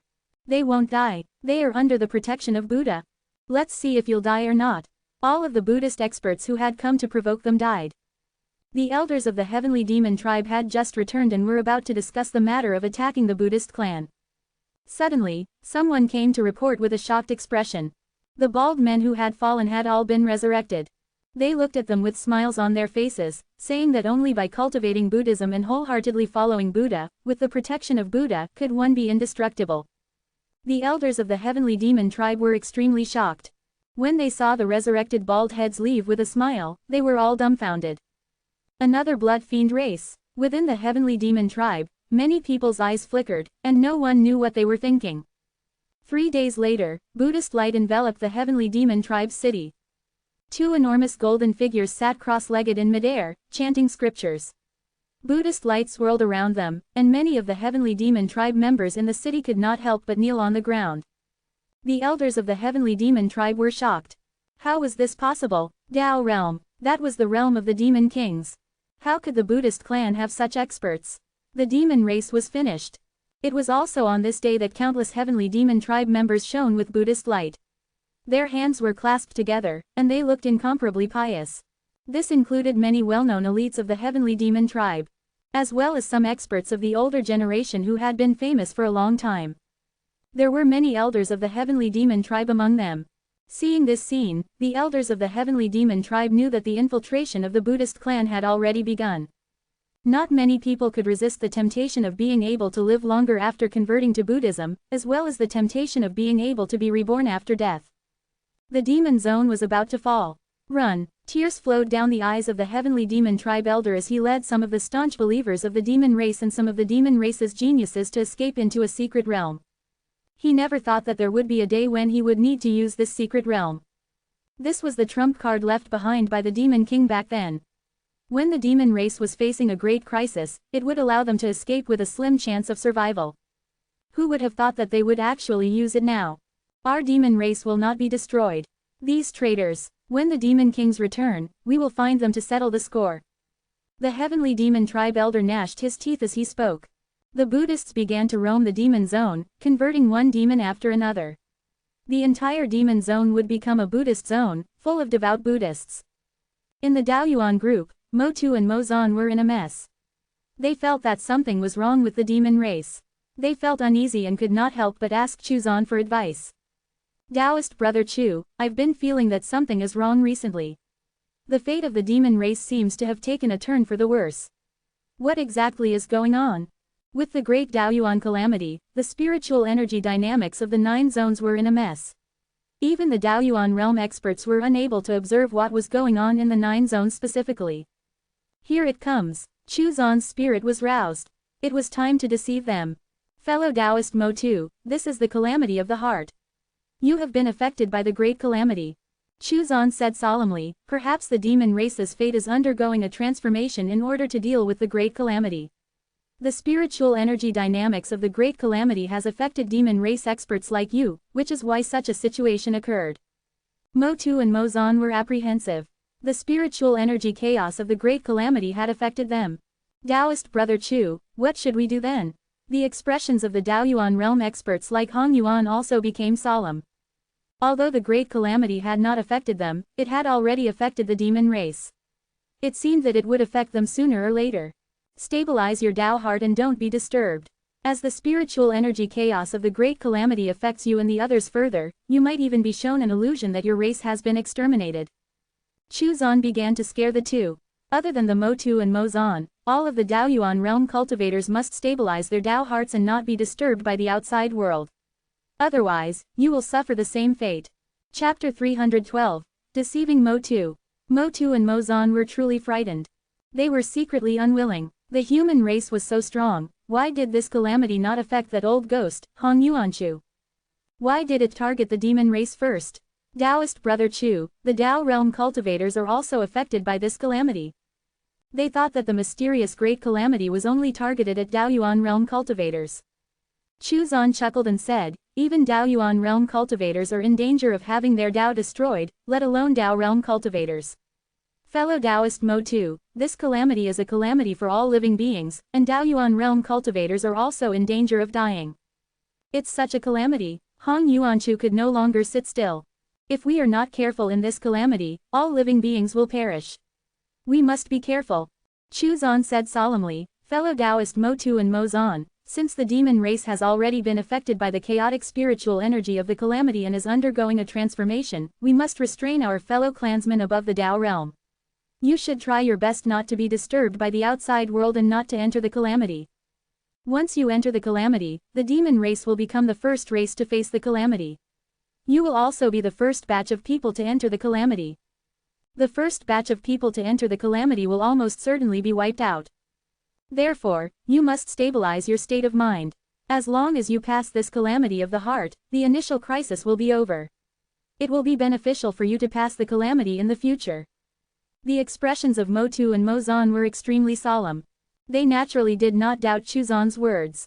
After all, he was a super big shot who might have already survived several great calamities, and as such knew the great calamity like the back of his hand. Thank you for your explanation, Taoist brother Chu. We will join forces and restrict the Tao realm cultivators. They will not be allowed to leave the primordial land and enter the 9 zones, Mo Tu said solemnly. Chu Zan sighed and said, forget it. Being able to join this group is fate. I will teach you a technique that can be passed on to Tao realm juniors. You can inherit the fate of the demon race's metamorphosis and stabilize your state of mind. If you have the right opportunity, you can also undergo a metamorphosis. Mo Tu was overjoyed. Thank you, Taoist brother Chu. Hong Yuanchu and the others were extremely envious. Chu Zan taught Mo Tu the method of inheriting fate in the Buddhist Heart Sutra. He also exhorted him to recite it from time to time to stabilize his state of mind to help him transcend the calamity. Mo Tu and Mo Zan were naturally overjoyed. Chu Zan also exhorted them to pass it on to all of the demon race experts. Even if there were grudges, they had to pass it on. Otherwise, if someone were to enter the calamity, because they were of the same race, they would definitely be implicated. Mo Tu said that he would definitely spread it to all the demon race experts. He would also order the demon race Tao realm experts not to leave the primordial land. They were not to be disturbed by the outside world. After scaring them, Chu Zan let out a sigh of relief. Fortunately, he had already set up a plan. Once the demon race was all converted to Buddhism, those demon Tao realm experts would most likely not come out to interfere. Chu Zan also knew that it was impossible for the demon race to be completely exterminated. After all, the demon race was not the netherworld race. They were a rather special race. After being reduced to a small race, it was certain that they would struggle to survive. From now on, Buddhism was the demon race's sworn enemy. Mo Tu was busy imparting Buddhist Dharma and ordering the demon race's Tao realm cultivators to stay put. Hong Yuanchu and the others were deeply worried. They were afraid that the great calamity would affect the human race. For some reason, they were somewhat looking forward to it. Perhaps they would also obtain some techniques from Taoist brother Chu when that happened. A few days later, Mo Tu returned. Taoist brother Chu, the teachings have already been completed. After those little Tao realm fellows learned it, they indeed inherited the fate of the metamorphosis and stabilized their state of mind. He sighed in his heart. Taoist brother Chu was unfathomable. With a simple secret technique, he had stabilized the state of mind of all the demon race Tao realm cultivators. Even after he cultivated, he would occasionally recite the Buddhist Heart Sutra and stabilize his state of mind. He no longer had the feeling that the demon race was about to be exterminated. Taoist brother Chu was simply too powerful. That's good. Chu Zan was very gratified. After all, this troll, Mo Tu, was still very powerful. When all the Tao realm experts of the demon race received the fate of the transformed demon race and discovered that the demon race had all become bald and Buddhist monks, they would probably be dumbfounded. Of course, at that time, the Tao realm experts of the demon race would also have become bald. The demon butcher asked a question that he had been thinking about. Tao brother Chu, our demon race isn't the strongest in the 9 zones. Why were we the first to be affected? The demon race experts were indeed very depressed. The human race was so strong. Why did the great calamity not target the human race first? In the past, the major races were the first to be affected by the great Daoyuan calamity. Back then, the demon race was affected by the great Daoyuan calamity and had no time to care about the human race. That was why the human race took advantage of the situation and became the overlord race. Chu Zan had already expected that Mo Tu would ask this question. Therefore, he said, Taoist friend Mo Tu, although you are a demon race Daoyuan realm cultivator, the current demon race is not the pure-blooded demon race from before. Pausing for a moment, he continued, the former demon race was incomparably powerful, but it has already disappeared from the 9 zones. The current demon race of the 9 zones is only a remnant of the bloodline of the demon race. Mo2 and Mo-zan were shocked. There was actually such a secret behind the demon race. Ruoxian seized the opportunity and came out to mock Mo2. Oh, so you are a mixed blood, Mo2. If it were any other time, Mo2 would definitely be furious. However, he was not in the mood to mock Ruoxian at this moment. Taoist brother Chu, you mean that our demon race was a remnant left behind by the bloodline of the past? Because of this, we were affected by the great calamity. Then where did the demon race go back then? Mo2 asked curiously. It was not only him, Hong Yuanchu and the others were also very curious. Such a powerful demon race was only a hybrid race. Then, how powerful was the pure-blooded demon race? Chu-zan nodded and said, that was a very long time ago. The demon race and some other powerful races disappeared from the 9 zones. After a pause, he added, disappearing does not mean that they are gone. Perhaps one day, they will reappear in the 9 zones. The 10-winged hell-devouring rock, Yi Yujun, suddenly said, fellow Taoist Chu, a few days ago, I encountered a strange black power on the Great Tao. It seemed to be able to corrupt the Great Tao. Do you by any chance know what it is? Everyone was shocked when they heard that. Chu-zan was also stunned. What was that? Could it be a sign of the Great Tao calamity? Yi Yujun was more active on the Great Tao than Gui Ran and Huang Long. He liked to roam the Great Tao and naturally saw more things than those two. As for what that strange black power was, Chu-zan naturally did not know. Hence, he maintained his mysteriousness and said, you shouldn't talk about it. Then, he exhorted, fellow Taoist Yi Yujun, you have to be more careful. You shouldn't talk about it openly. Just keep it between us. The hearts of Hong Yuanchu and the others were itching. What exactly was going on? Since they could not talk about it, it was not right for them to ask, which made them feel very depressed. They felt like they were weak cultivators who had not seen the world. Chapter 313, Buddhist Tao Principle in the Buddhist World of the Western Heaven. Chu-zan was also very curious about what that strange black power was. His first thought was that it was a sign of the Great Tao calamity. When he thought of that, he felt a sense of urgency. He was still too weak. He still had a long way to go before he reached the Taoyuan realm. He asked Yi Yujun to pay more attention to that strange black power. Chu-zan felt that if that strange black power developed further, Yi Yujun would definitely look for him and ask about the source of that strange black power. After deceiving Mo2 and the other demon race experts, Chu-zan continued to stay in his courtyard, waiting for the demon zone to turn into a Buddhist zone, and for the demon race to convert to Buddhism. The western zone began to descend into chaos. The blood fiend race continued to appear. The blood fiends from the northern region began to leave the northern region and continue their invasion. Other than the western zone, traces of the blood fiend race also appeared in the chaos zone. There were even some small races that perished as a result. The great Taoyuan calamity continued to develop. Wang Luo also broke through to the heaven realm. Qin Ying also broke through and began to lay out plans in the eastern zone. He Yu also broke through to the heaven realm, with his disciples breaking through to the heaven realm one after another.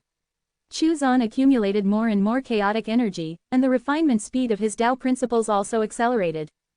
Qianming had returned to the central zone's Qian region. He was also about to break through to the heaven realm. In the western zone's central region, a young man held an ancient jade book in his hand. He gathered the human elites and rushed to the border of the northern region. Using the ancient jade book as the foundation, he set up a super formation and cleansed 100,000 blood fiends in one go. This was the first true victory of the human race since the great Taoyuan calamity started. That young man also broke through to the heaven realm during this process. His fate was rich and his strength was extremely strong. With the support of the human race's experts, he became the #1 genius of the Western Zone.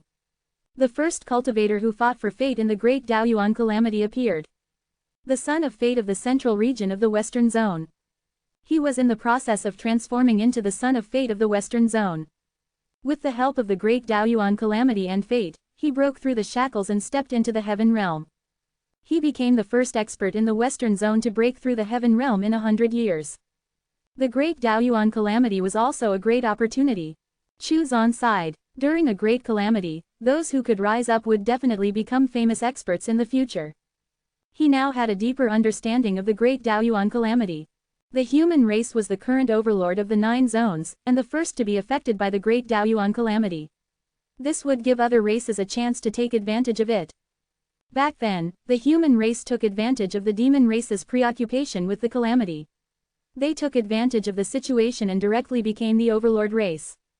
Otherwise, it would be almost impossible for them to surpass the demon race if they were constantly being watched and suppressed by the demon race.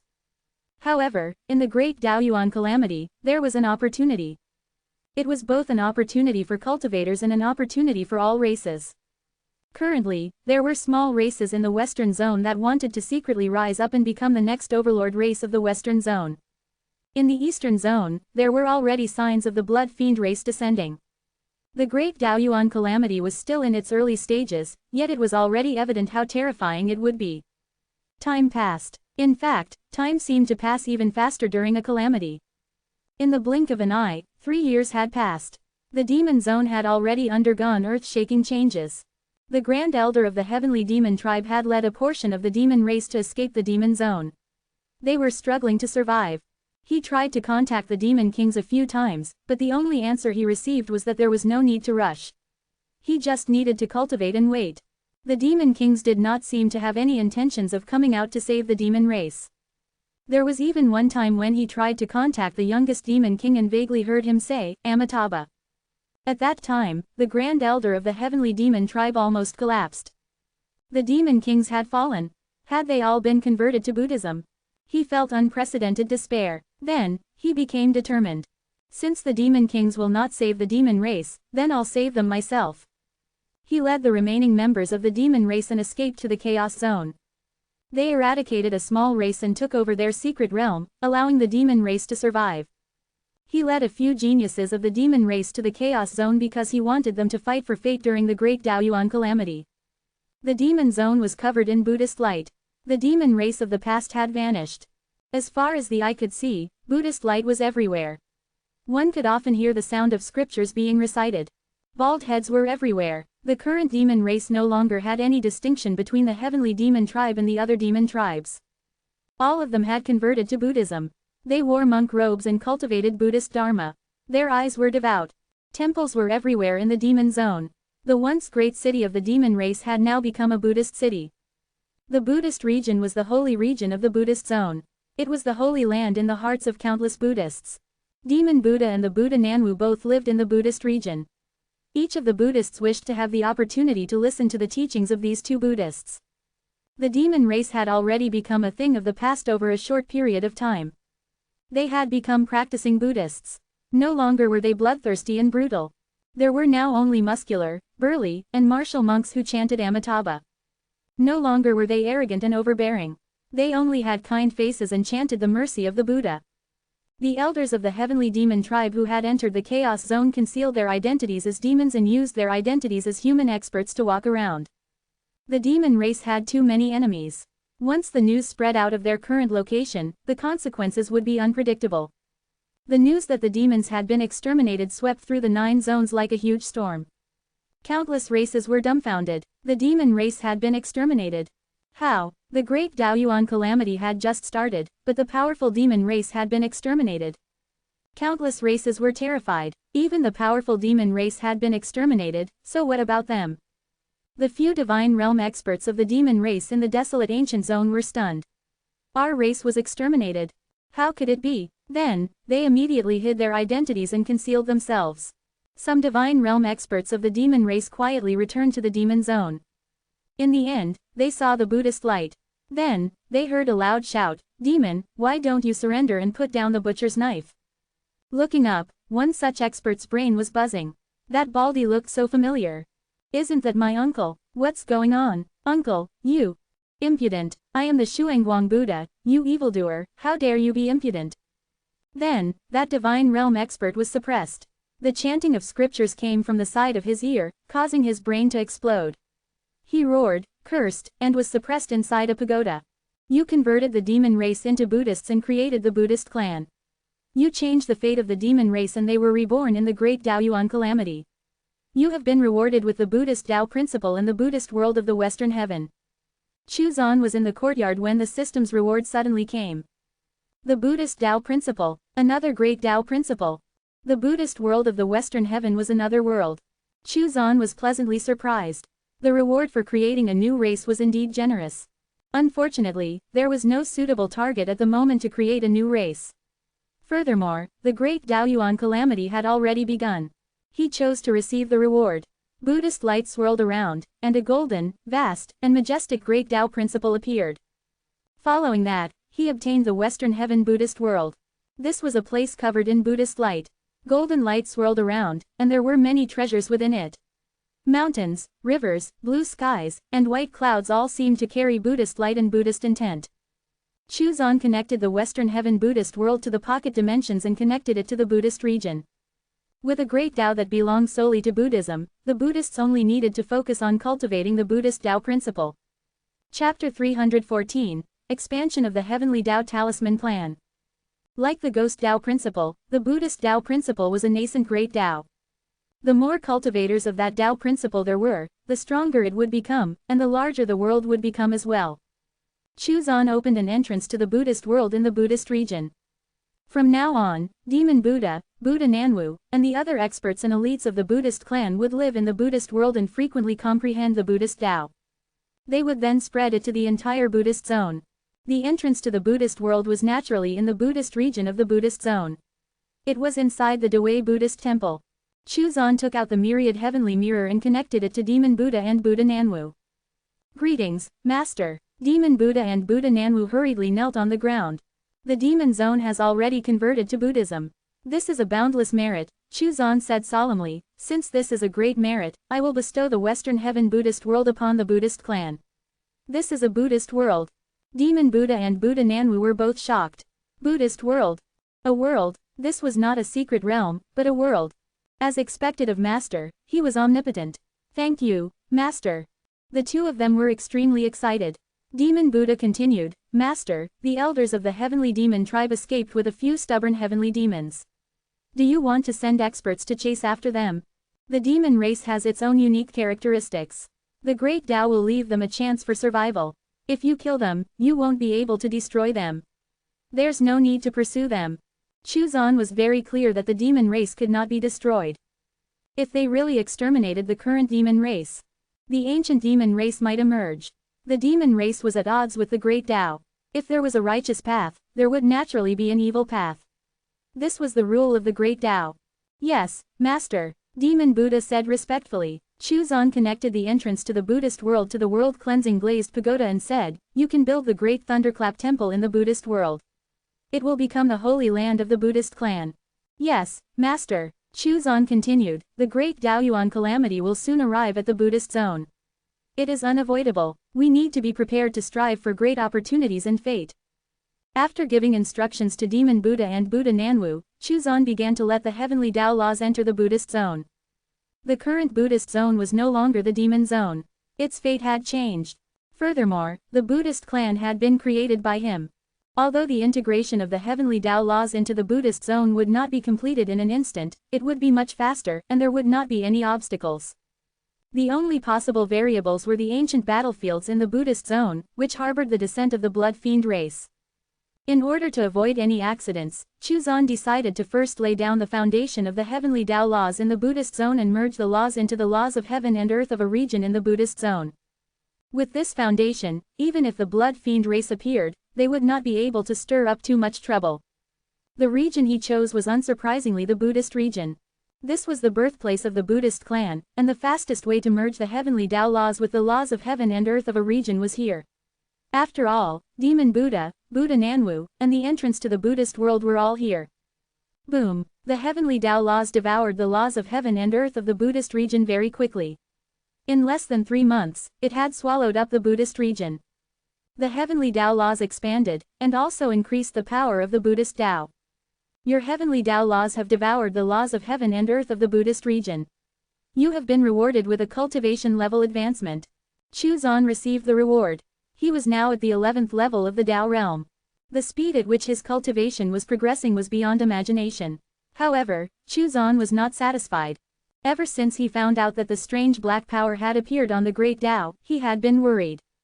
He had a feeling that danger was approaching. The Great Tao Calamity was about to arrive. Once the Great Tao Calamity arrived, he would be in grave danger if he had not reached the Daoyuan realm, and his livelihood in the small courtyard would be threatened. He needed the heavenly Tao laws to become strong enough to resist the Great Tao Calamity. It was about time for the disciples to play their part. Chu Zan looked at the ghost race. During the Great Daoyuan Calamity, the ghost race was expanding rapidly. They became more and more active. In the Western Zone, countless living beings knew that after death, they could enter the ghost race by transforming their souls. By doing so, they could gain a new life. Although they were no longer a part of the original race, they were still alive, in another form. Many cultivators under the Emperor realm had their consciousness erased in the ghost world, turning into the newly born ghosts. Under the erosion of the River of Styx, their memories were wiped away, and their consciousness was transformed, turning them into pure ghosts. Of course, it was very rare to have one's consciousness enter the ghost world by itself after death. After all, the Ghost Tao principle was not strong enough. These souls and their consciousness were all brought to the River of Styx by the ghosts themselves. It was time to use the ghost race. They could not be limited to the Western Zone. Chu Zan waved his hand, and absorbed the heavenly Tao talisman's aura. He selected a portion of the elite experts of the ghost race and imbued the heavenly Tao talisman's aura into their bodies. He ordered them to head to the southern, central, eastern, chaos, and monster zones. He wanted them to try their best to fight for fate and expand the number of ghosts. Chu Zan wanted to use the ghost race to fight for fate in the various zones. At the same time, he wanted to leave the heavenly Tao talisman's mark in these zones and slowly expand it. He needed to change his strategy. He needed to spread his net wider, and then eventually merge everything into one. He did not need to extend the heavenly Tao laws from the northern zone, which was too slow. He did not need to take over all of the regions, just enough to break through to the 36th level of the Tao realm. As long as he could reach the Daoyuan realm, his confidence would increase greatly. Furthermore, once he did, the speed at which the heavenly Tao laws expanded would increase drastically as well. For now, the Buddhist zone was stable. Even if the blood fiend race appeared, they would not be able to stop the expansion of the heavenly Tao laws here. The heavenly Tao laws foundation in the 10 regions of the chaos zone and the 10 regions of the central zone was still relatively weak, so he sent more of the ghost race elites to these places. Since the chaos zone was called chaotic, it naturally lived up to its name. Most of the races of the 9 zones were active in the chaos zone. Any race that had some strength occupied territory in the chaos zone and became a large force there.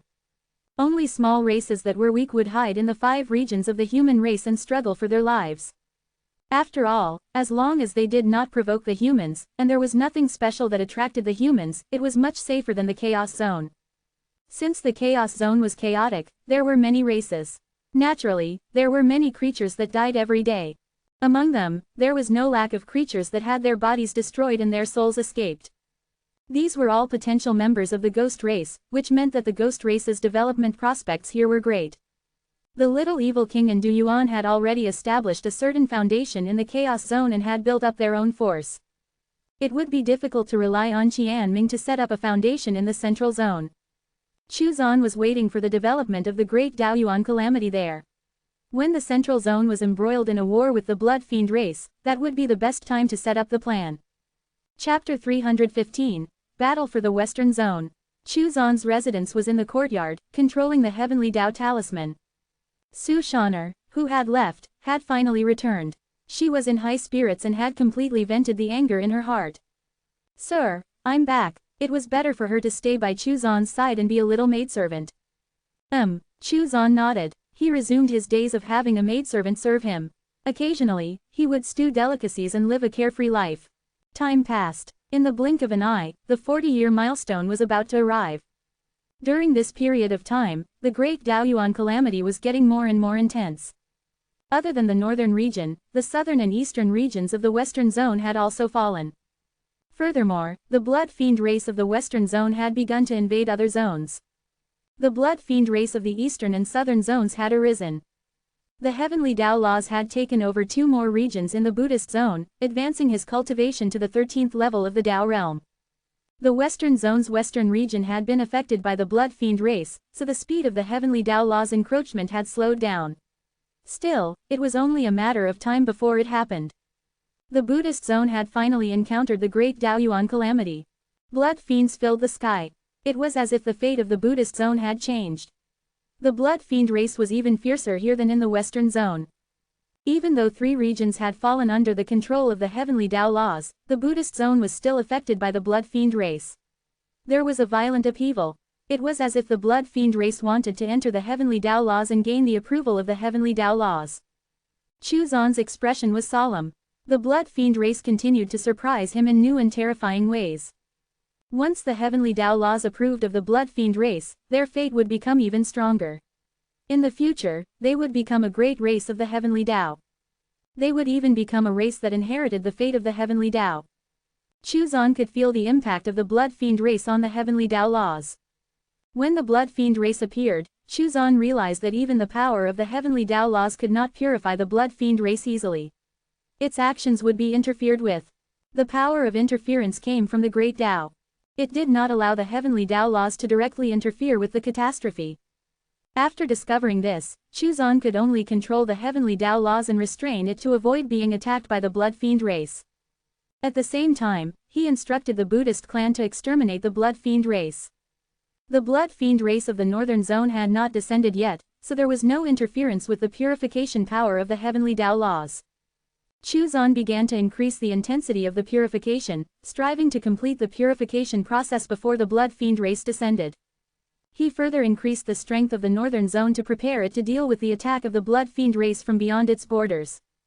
The northern zone could not be invaded. This was his territory. The result of speeding up the purification of the blood fiend race in the ancient battlefields of the northern zone was that the cultivators here found it easier and easier to cultivate. Breaking through to the Emperor realm became very easy. The number of Heaven realm cultivators doubled, and the number of Divine realm experts increased by more than 20. All of the cultivators were extremely excited by this. The heavenly Tao laws were really too good. Therefore, the secret manuals of the Black Moon Tower were sold out once again.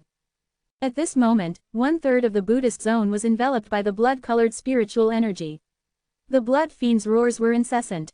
The other 2/3 were shrouded in Buddhist light and the chanting of scriptures was incessant. It was a true battle between the Buddhists and the blood fiends.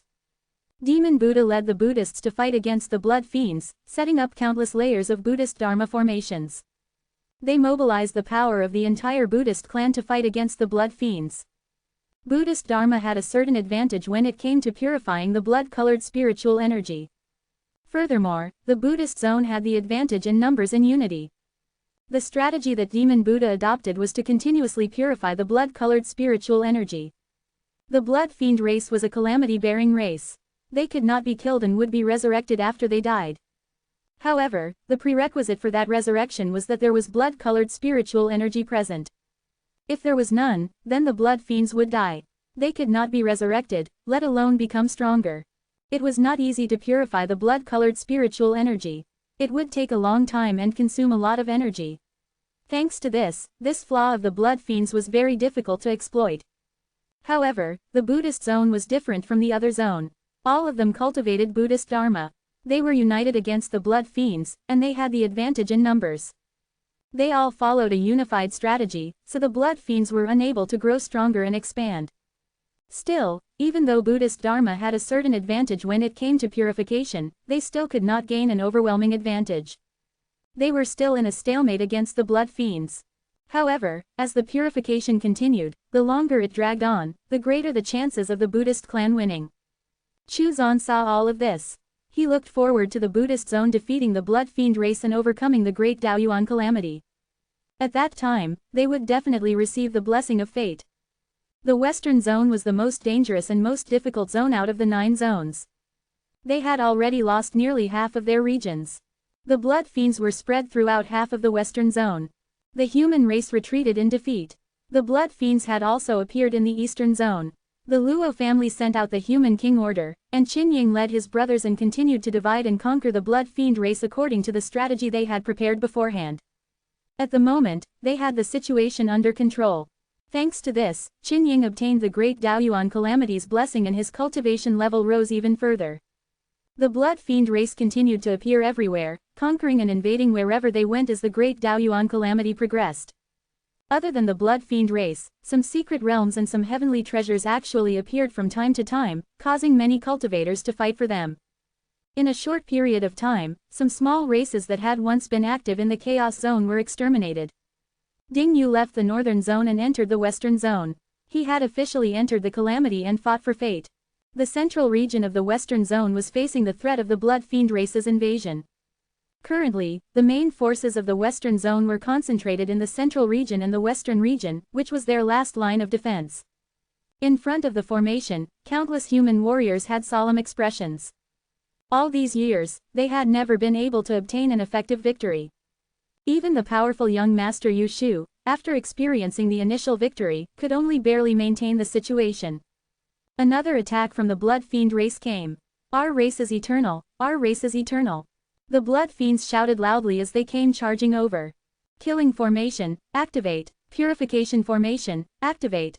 Activate the division formation. Hold on. In front of the human camp, a young man holding an ancient jade book had a grave expression.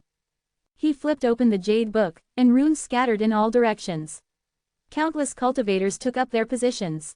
The formation was activated. Boom! The Blood Fiend race's attack came again. This time, the attack was more intense than before. They had become stronger again. The formation could not hold on for long. In the sky, the Divine Realm experts of the human race had solemn expressions. They were confronting the Divine Realm experts of the Blood Fiend race. The human race had the advantage. However, the Blood Fiends could not be completely killed. It was also because of this that the Divine Realm experts of the human race would not attack the Divine Realm experts of the Blood Fiend race unless it was absolutely necessary. After all, the more they killed, the faster it would be for the Blood Fiend race to produce new Divine Realm experts. Chapter 316, Sacrifice. The Divine Realm experts of the Blood Fiend race did not take the initiative to attack either. The two sides faced each other. The reason why they did not attack was actually very simple. They did not have absolute confidence that they could kill the Divine Realm experts of the human race. Moreover, killing humans below the Divine Realm was a waste in their eyes. As the Great Daoyuan Calamity progressed, the thoughts of these Blood Fiend race experts changed, especially after they learned some human knowledge. They did not take the initiative to attack because they were afraid that, if they died, they would lose their original consciousness and memories. Although the Blood Fiend would revive, their selves would be eradicated. As such, they would avoid dying unless it was absolutely necessary. In a sense, the Divine Realm experts of the Blood Fiend race were no longer as fearless. The Divine Realm experts of both sides had already fought several times. Several Divine Realm experts of the Blood Fiend race had fallen, and subsequently lost their memories. Sure, they would become stronger, but in essence, their self would be completely eradicated. Perhaps this was a blessing in disguise for the other living beings facing the calamity. The additional reservations and thoughts of these stronger Blood Fiends could be considered an additional flaw. The Divine Realm experts were in a stalemate. However, the cultivators further below were losing to the Blood Fiends. Those Blood Fiends were not afraid of death. They shouted their slogans and continued to charge forward. Boom! One of the formations was broken. Boom! Another formation was broken. The atmosphere in the human camp was heavy. The great formation could not hold out for long. Yu Shu gritted his teeth and waved his hand. Kill! The formation cannot be allowed to be broken. Even though he knew that killing the incoming Blood Fiends would only delay the attack and make them stronger, there was no other way to resolve the situation. Once all of the formations were broken, the central region would be exposed to the Blood Fiend race's fangs. Setting up these formations had almost exhausted the last reserves of the human race in the Western Zone. Once all of them were broken, it was only a matter of time before the entire Western Zone fell. As for asking for help, the other zones were all facing the threat of a great calamity, so no one would come to their aid. The Western Zone was in imminent danger. Their survival depended on how long the formations could hold out. Currently, a portion of the human race of the central region had already been arranged to evacuate the Western Zone. Kill! Countless cultivators formed a formation and charged toward the Blood Fiend race. It was related to the survival of the Western Zone and the survival of the human race. They had no choice but to fight, even if they had to die. Yu Shu displayed his 8th level Heaven Realm cultivation. He flipped open the ancient jade book and numerous runes floated out of it, instantly killing a Heaven Realm Blood Fiend.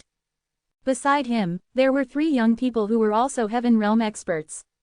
Each of them held a weapon as they charged into the Blood Fiend race's army. They were all children of fate from the Western Zone.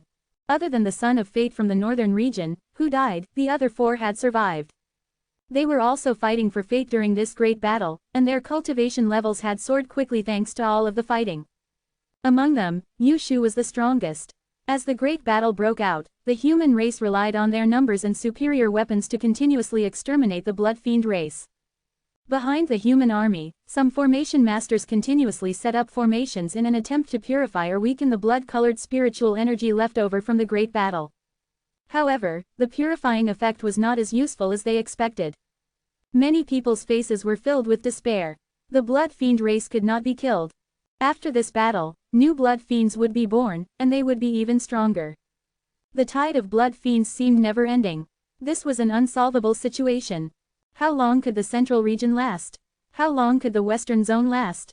Once the western zone fell, only 4 of the 5 regions of the human race would be left. Moreover, the threat of the blood fiend race was all over the 9 zones. Could the human race hold on? As the current overlord race of the 9 zones, would they be reduced to insignificant races and be bullied? No, absolutely not. I will defend the glory of the human race even if I have to die. A cultivator suddenly roared angrily. We humans are immortal. Comrades, I will leave first. He rushed into the blood fiend army. A roar erupted. Boom, that cultivator exploded and his soul was instantly destroyed. Then, the explosive shockwave spread out. Within a 1-mile radius around the cultivator, the blood fiends were instantly annihilated, and the blood-colored spiritual energy within that radius was purified as well. The humans felt deep sorrow. An old expert at the peak of the heaven realm had died just like that. He sacrificed his whole life's cultivation and his whole life's comprehension just to purify the blood fiend race.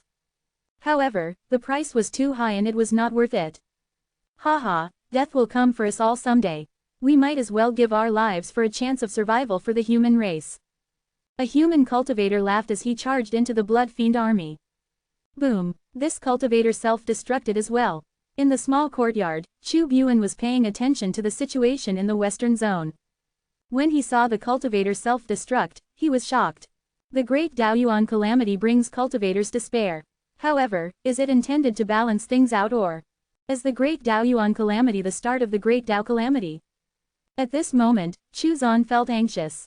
The heavenly Dao laws were still too weak at the moment. He had to make preparations in advance. Since the cultivators had sacrificed themselves to kill the blood fiend race, taking a bunch of blood fiends with them. The heavenly Dao laws could not directly target the blood fiend race, but the cultivators could. Chu Zan decided to take the risk and use the western zone as a testing ground. Thinking this, he took out the heavenly Dao talisman. He extended his hand and tapped it, increasing the rate at which the heavenly Dao laws devoured the laws of heaven and earth of the western region. He could no longer afford to take things slow. Chapter 317, The Tragic Battle. Boom. As the power of the heavenly Dao laws surged, the western region suddenly shook, and a faint glow spread out. As there was only a little bit left to go in the process of devouring the laws of heaven and earth of the western region, the commotion was not too intense. At this moment, everyone's attention was on the big battle, so no one would pay attention to minor abnormalities like these. Chu Zan felt a certain degree of resistance from the remaining laws of heaven and earth. The influence of the blood fiend race is still getting in the way. The good luck charm appeared in Chu Zan's hand, and the fate-suppressing Dao cauldron also appeared. After thinking for a while, he even took out a fist-sized chaos stone from the ancient chaos mountain and placed it next to the heavenly Dao talisman. The power of the heavenly Dao laws increased once again. Through the heavenly Dao laws, Chu Zan could faintly sense that a mysterious power was about to interfere. He raised his hand and absorbed the Dao aura of the origin Dao crystal, injecting it into the heavenly Dao talisman and connecting it to the great Dao. The mysterious power instantly disappeared. Chu Zan let out a sigh of relief. He had finally gotten rid of the interference of the great Dao. Rumble. Finally, the laws of heaven and earth of the western zone's western region were completely devoured. The western zone's western region had fallen under the control of the heavenly Dao laws. The northern zone's heavenly Dao laws were connected to the western zone's western region, and the heavenly Dao laws were strengthened further. The heavenly Dao laws have devoured the western region's laws of heaven and earth. You have been rewarded with a cultivation level advancement. Another cultivation level boost reward. Chu Zan did not stop. After the heavenly Dao laws took over the western zone's western region, he began to control the heavenly Dao laws to infiltrate the western zone's northern region. However, he was met with strong resistance.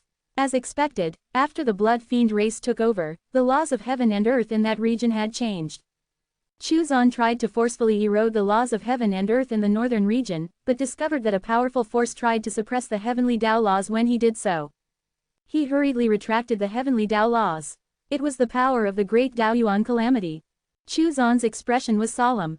The current heavenly Tao laws were unable to resist the power of the calamity. There are two ways to devour the laws of heaven and earth in the northern region. The first is for the heavenly Tao laws to recognize the Blood Fiend race and incorporate them into the heavenly Tao. The second is to change the situation in the northern region so that the Blood Fiend race no longer fully occupies the northern region.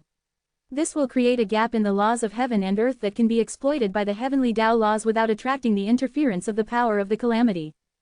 Chuzan did not even consider the first method. The Blood Fiend race was a calamity-bearing race. If the heavenly Tao incorporated them into the heavenly Tao, the situation would be filled with uncertainty. They might even drag the heavenly Tao down and make it a part of the calamity. Therefore, only the second method was viable. However, changing the situation in the northern region was not an easy matter. The humans in the western zone could not do it. Thus, Chuzan could only put aside his plan to devour the laws of heaven and earth of the northern region. Instead, he controlled the power of the heavenly Tao laws to infiltrate the central region of the western zone. Boom! The laws of heaven and earth of the central region began to shake slightly, but due to the great battle, no one noticed anything unusual. The heavenly Tao laws began to permeate the central region. At this moment, the battle of the central region was ongoing, and it was becoming more and more tragic. One after another, human cultivators sacrificed themselves to purify the blood-colored spiritual energy. Junior, you are still young. The future of the human race depends on you. We old fellows have reached our peak. Consider this our last contribution to the human race. Some old cultivators stopped the young ones who were boiling with blood and wanted to sacrifice themselves. That's right, we old fellows have no hope of breaking through. Instead of dying of old age, we should sacrifice ourselves to purify the blood-colored spiritual energy. Haha, that's right, how can we humans rise up without sacrifice? Today, I will sacrifice myself to protect the human race. In the camp of the human divine realm experts, an old man laughed arrogantly. He was very old. Even divine realm experts had lifespan limits. Although he was still a few years away from reaching the limit of his lifespan, he had no hope of breaking through. Sooner or later, he would die. After saying that, he emitted a dazzling light and charged toward the Blood Fiend race. Senior, many young warriors of the human race looked sorrowful. However, their fighting spirit was aroused. Kill, the human race will win for sure. The Western Zone will never be destroyed. Boom, the Divine Realm expert died. He did not choose to kill the Divine Realm warriors of the Blood Fiend race. That was not realistic, as the latter would be able to react and avoid it in time. The old man rushed into the Blood Fiend race's Heaven Realm camp. Given his strength, how could the Heaven Realm Blood Fiends escape? Within a radius of 20 miles, the blood-colored spiritual energy was completely gone. Countless cultivators were sorrowful. Before the great Daoyuan calamity, the Divine Realm had always been a legendary existence. However, such a terrifying expert had sacrificed himself, and had only purified a 20-mile radius. What was a mere 20 miles amidst the endless landscape of blood-colored spiritual energy? All that accomplished was reducing the number of Heaven Realm Blood Fiends. At the moment when the Divine Realm expert sacrificed himself, Chuzan sensed that the Heavenly Tao laws had absorbed part of the former's power, which strengthened the power of the Heavenly Tao laws. He succeeded. At the same time, Chuzan caught that Divine Realm Elder's remnant soul, which had yet to fully dissipate, using the Heavenly Tao laws to preserve it. He then transported it to the ghost world and threw it into the river of Styx. I hope your determination can protect this wisp of your remnant soul. If you can't, then you'll have to settle for being a newborn ghost within this ghost world. Chuzan thought silently. The battle was still going on. One by one, the older cultivators sacrificed themselves after they were injured. The casualties were too great. However, they also successfully stopped the Blood Fiend race's advance and stopped them from entering the central region. However, how long could they keep it up? Even if the human race had large numbers, they would not be able to keep up given the massive casualty rate. Chuzan's state of mind had already stabilized. He would not act rashly because of this. He only wanted to live in peace. No external force could interfere with his thoughts. As the battle continued, a new army rushed over from the rear of the Blood Fiend race. They were not strong, but they were not afraid of death. In other words, they were here to die, to be reborn and become stronger. Chapter 318, Ding Yu appears. As the Blood Fiend race's army was replenished, more cultivators also arrived from the rear of the human race. Although the expressions on their faces were resolute and unyielding, deep inside, they felt despair. The Blood Fiend race could not be exterminated. They were not afraid of the enemy's strength, but rather their ability to revive endlessly. Until now, they had yet to find a way to counter this ability. Yu Shu was panting from exhaustion. Looking at the countless blood fiends swarming over, despair briefly flashed across his eyes. Very soon, he gritted his teeth and his expression turned resolute. I cannot back down, nor can I give up. If I back down, if I give up, the Western Zone will perish. Yu Shu was the backbone of the Western Zone's cultivators. He was strong and talented. He was the #1 genius of the Western Zone's younger generation and the hope of the human race of the Western Zone. If he backed down, if he gave up, their morale would definitely collapse. The battle continued, just as the cultivators of the Western Zone were becoming more and more desperate, and they were becoming numb to the fact that they had to sacrifice themselves. A sword chi shot across the sky. Sword intent surged and turned into raindrops that filled the sky. Each raindrop seemed to be a miniature array formation. The sword rain fell on the army of blood fiends. The sword chi cut through the blood fiend army and separated the densely packed blood fiend army. The blood-colored spiritual energy was not clumped up anymore. Instead, it was scattered. The sword rain turned into small array formations that separated the blood fiends one after another. A voice rang out, Ding Yu of the Northern Zone is here to help my fellow clansmen of the Western Zone. The cultivators of the Western Zone looked up. They saw a white-clothed figure walking over with a sword in his arms. The sword intent around his body surged and turned into sword chi slashes that kept heading toward the blood fiend army. The cultivators of the Western Zone were stunned. This newcomer was very powerful. A peerless sword cultivator. No one in the entire Western Zone could compare in terms of the sword Dao. When did such a sword genius appear in the Northern Zone? Also, what kind of sword Dao technique was he using? It seemed like he was targeting the blood fiend race. Everyone's attention was on Ding Yu the moment he appeared. His arrival attracted the attention of both the human and the blood fiend race's divine realm experts. The sword rain swept across the area, and figures appeared behind Ding Yu one after another. The Earth Spirit Race. The Earth Spirit Race held precious swords in their hands and injected their power into the ground.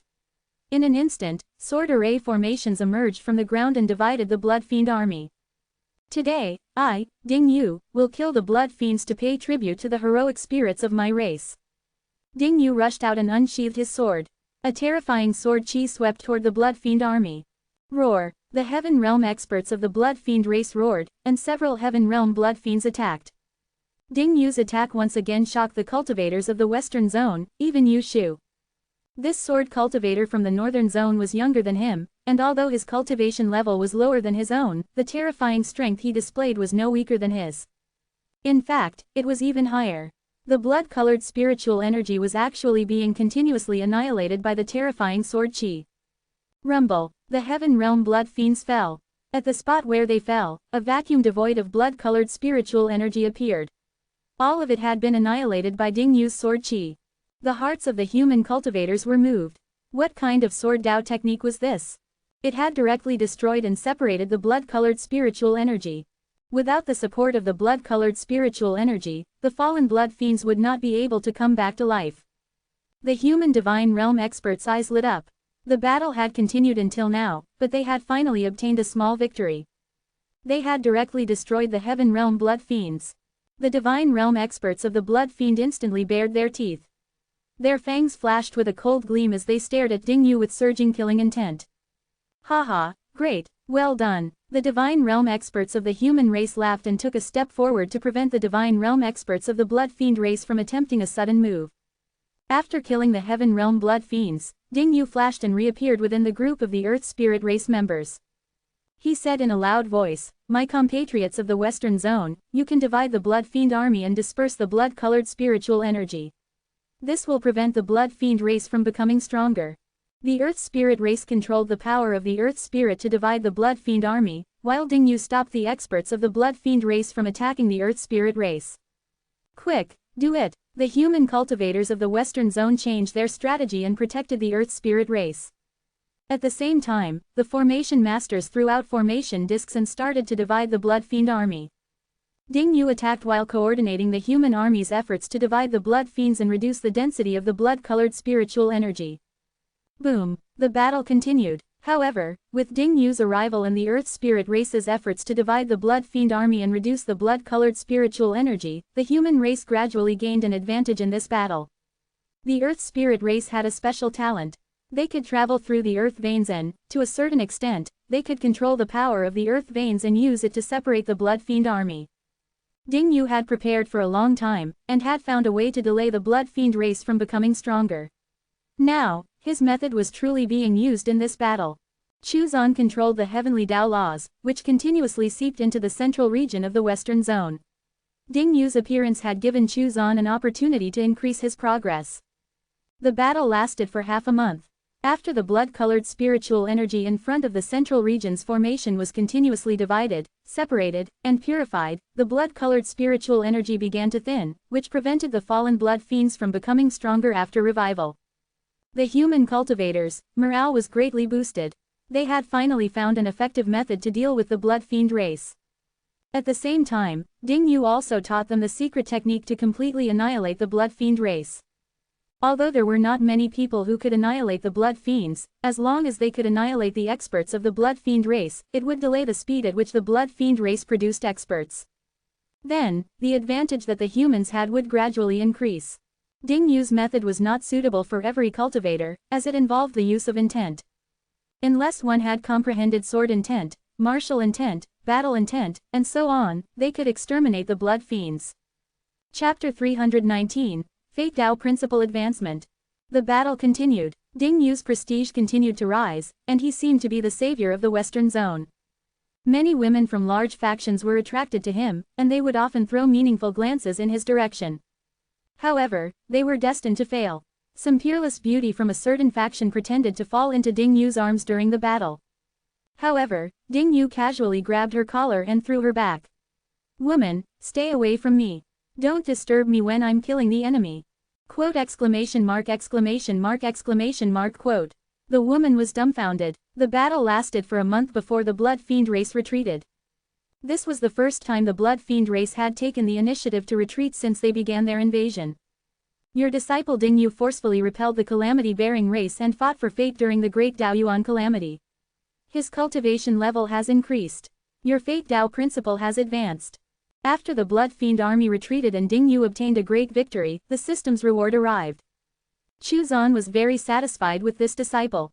There were countless peerless beauties in the Western Zone. The famous saintesses and daughters all flocked to Ding Yu as if he was their savior. His prestige soared and he directly overshadowed Yu Shu. In the end, Ding Yu completely ignored the flirtatious looks thrown at him by the many beauties, as well as the adoration that was intentionally or unintentionally expressed. The situation in the Western Zone's central region had temporarily stabilized after Ding Yu's arrival. However, the Blood Fiend race would not give up just like that. The crisis had not been resolved. The heavenly Tao laws continued to permeate the central region. Meanwhile, the Great Daoyuan calamity was in full swing in the Eastern Zone. The Blood Fiends invaded like ferocious beasts. In an instant, they occupied half of the Eastern Zone's western region. Qin Ying led his brothers, and many other cultivators, to resist the Blood Fiends. As he wasn't completely ignorant of the Blood Evil clan, Qin Ying had already made preparations. He had obtained victory in the first battle. He had obtained victory in 3 consecutive battles. He secured the eastern and western regions. However, the Blood Fiend race had appeared in the northern and southern regions as well. The Great Daoyuan calamity became more and more intense as more and more Blood Fiends descended. The battles continued, and Qin Ying continued to shine in battle. There was no other heavens blessed in the Eastern Zone who could stand shoulder to shoulder with him. Chu Zan looked at Qin Ying with admiration. As expected of the great Qin Emperor from back then, the child of fate of the Eastern Zone was going to be Qin Ying. He fought for fate during the Great Daoyuan calamity and his strength continued to soar. Xin Yuanfeng and the others followed Qin Ying and naturally reaped great rewards as well. Your disciple, Qin Ying, rose to fame amidst the Great Daoyuan calamity as he fought against the calamity-bearing race, remaining undefeated thus far. Your Fate Tao principle has advanced. Out of Chu Zan's many Tao principles, the Fate Tao principle was currently at the highest level. As the Fate Tao principle advanced, Chu Zan's sensitivity toward fate became even sharper, and his control over the Fate Tao principle also reached new heights.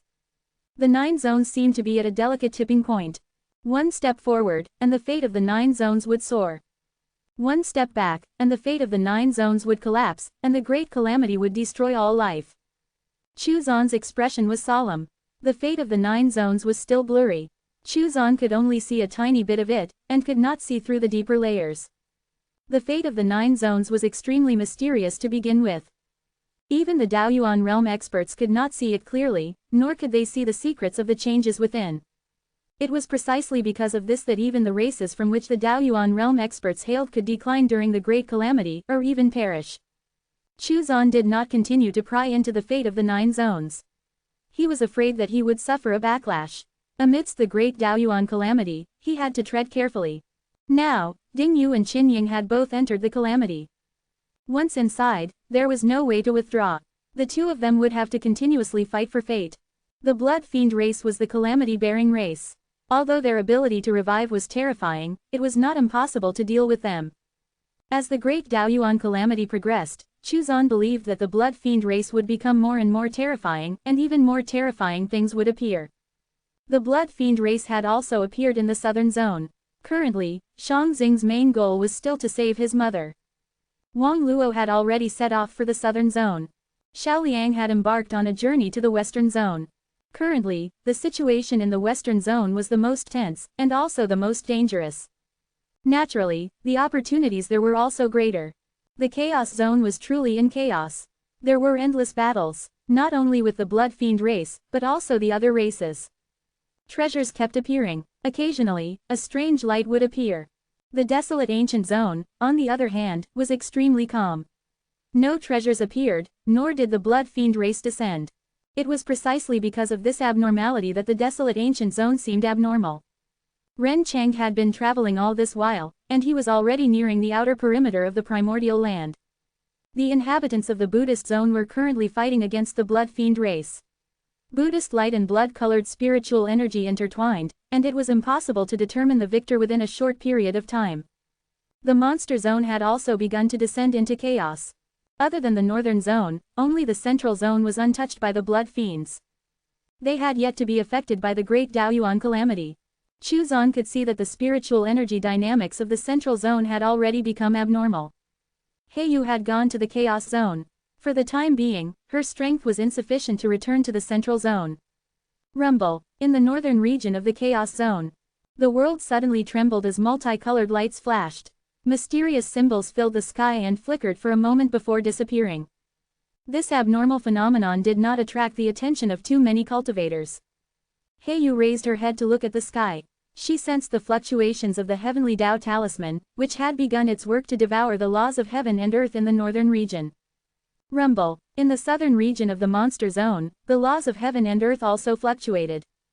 Chapter 320. Son of Fate of the 9 Zones. The monster zone had already begun to descend into chaos. A terrifying Blood Fiend creature had descended. Unlike the Blood Fiend race in the western zone, the Blood Fiend race in the monster zone took the form of a monster. One could vaguely see their monster-like characteristics. There were many monster tribes in the monster zone. Some of them had special innate abilities. Hu Tianya had long been prepared and had already united these tribes. After training together, they were able to cooperate with each other and make the best use of their abilities to fight the Blood Fiends. Chu Zan looked at the central zone. As the strongest zone in the 9 zones, it was also the core region of the human race. Its strength was unmatched. The ancient forces within the central zone took action one after another. They began to coordinate the forces in the central zone to form an alliance to overcome the great Daoyuan calamity. All kinds of divine artifacts were used. The resources and foundation of the central zone far surpassed the western zone. Ji Dexin, he's a bit extraordinary. In the central zone, Ji Dexin of the Ji family was extremely eye-catching. He had trained an army of cultivators for the Ji family. Whether it was artifacts, cultivation techniques, or secret techniques, they were all equipped with extraordinary stuff. Chu Zan knew that Ji Dexin, the young master of the Ji family, was the #1 person of the younger generation in the central zone. Could he be the son of the fate of the 9 regions? Or the one who shoulders the fate of the human race? Chu Zan was a little puzzled. Ji Dexin's strength was beyond imagination. Among his disciples, no one in the same realm could beat Ji Dexin. His disciples towered over other geniuses, but were somehow lacking compared to Ji Dexin. This was unusual. Even if he was the young master of an ancient human king family, it was impossible for him to be so monstrous, unless of course he was the son of fate of the human race or the son of fate of the 9 zones. However, when Chu Zan probed the fate of the 9 zones, he did not discover the existence of the son of fate of the 9 zones, nor did he find a son of fate of the human race. The human race was very special.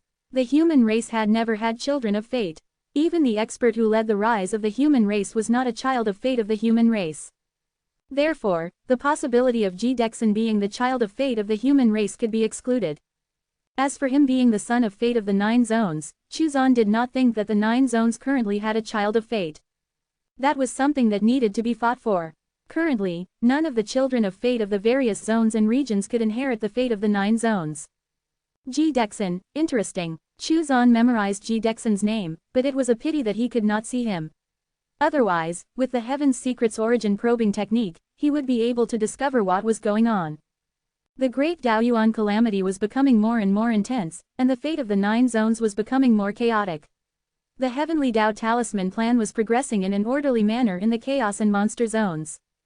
For the time being, the Heavenly Dao laws had yet to devour the laws of heaven and earth of an entire region, but were making steady progress. Chu Zan was waiting for the 40-year milestone reward. What would the reward be? In the Daoyuan group, Mo Tu suddenly came looking for him. Taoist brother Chu, there's a Dao Realm Junior from our race, who, I don't know why, has become bald. There seems to be something wrong. Chu Zan was surprised. This had happened really quickly. As they had inherited the fate of the Buddhist zone and cultivated Buddhist Dharma, they had begun to transform into Buddhists. This is a normal phenomenon, Chu Zan comforted him. The demon race has already transformed. Since they have inherited the fate of the demons after their transformation, there will naturally be some changes. Although they have become bald, haven't they also become stronger? Hearing this, Mo Tu felt much more relieved. He nodded and said, his strength has indeed increased somewhat. That's right, even if he has become bald, he has become stronger. Chu Zan continued to bluff, the other Dao Realm cultivators will undergo such changes in the future. There's no need to panic. This is the sign of the calamity. After the Great Tribulation is over, he will naturally recover. After becoming a Buddhist, would he really be able to recover? That was impossible. Such changes are beneficial. This will help them to avoid the repercussions of the Great Daoyuan calamity. Mo Tu came to a sudden realization and felt extremely grateful. He said, thank you, Taoist brother Chu. No wonder he felt that he was balding, and occasionally even said Amitabha. It was because of the calamity. Taoist brother Mo Tu, you have to tell these juniors that they must be steady and change with the times. They should not resist it. It's a good thing that will increase their chances of transcending the calamity. Chu Zan enthusiastically instructed Mo Tu. He had a premonition that as the Dao Realm experts of the demon race gradually turned into Buddhists, the fate of the Buddhist clan would definitely soar, and the strength of the Buddha attendants would also increase. Don't worry, fellow Taoist Chu, I will definitely instruct them not to resist the change. Mo Tu patted his chest and promised. He heaved a sigh of relief. This meant that his demon race would definitely survive the great calamity. It was all thanks to Taoist brother Chu. Otherwise, the demon race would have been in danger this time. Thinking this, Mo Tu felt even more grateful towards Chu Zan. Chu Zan continued to deceive him. At the same time, he warned Mo Tu that even if he was attracted by some kind of aura, he could not let the demon race enter the 9 zones unless they had completed their transformation. At this moment, Yi Yujun appeared again and said, that strange black power on the Great Dao has grown a little stronger.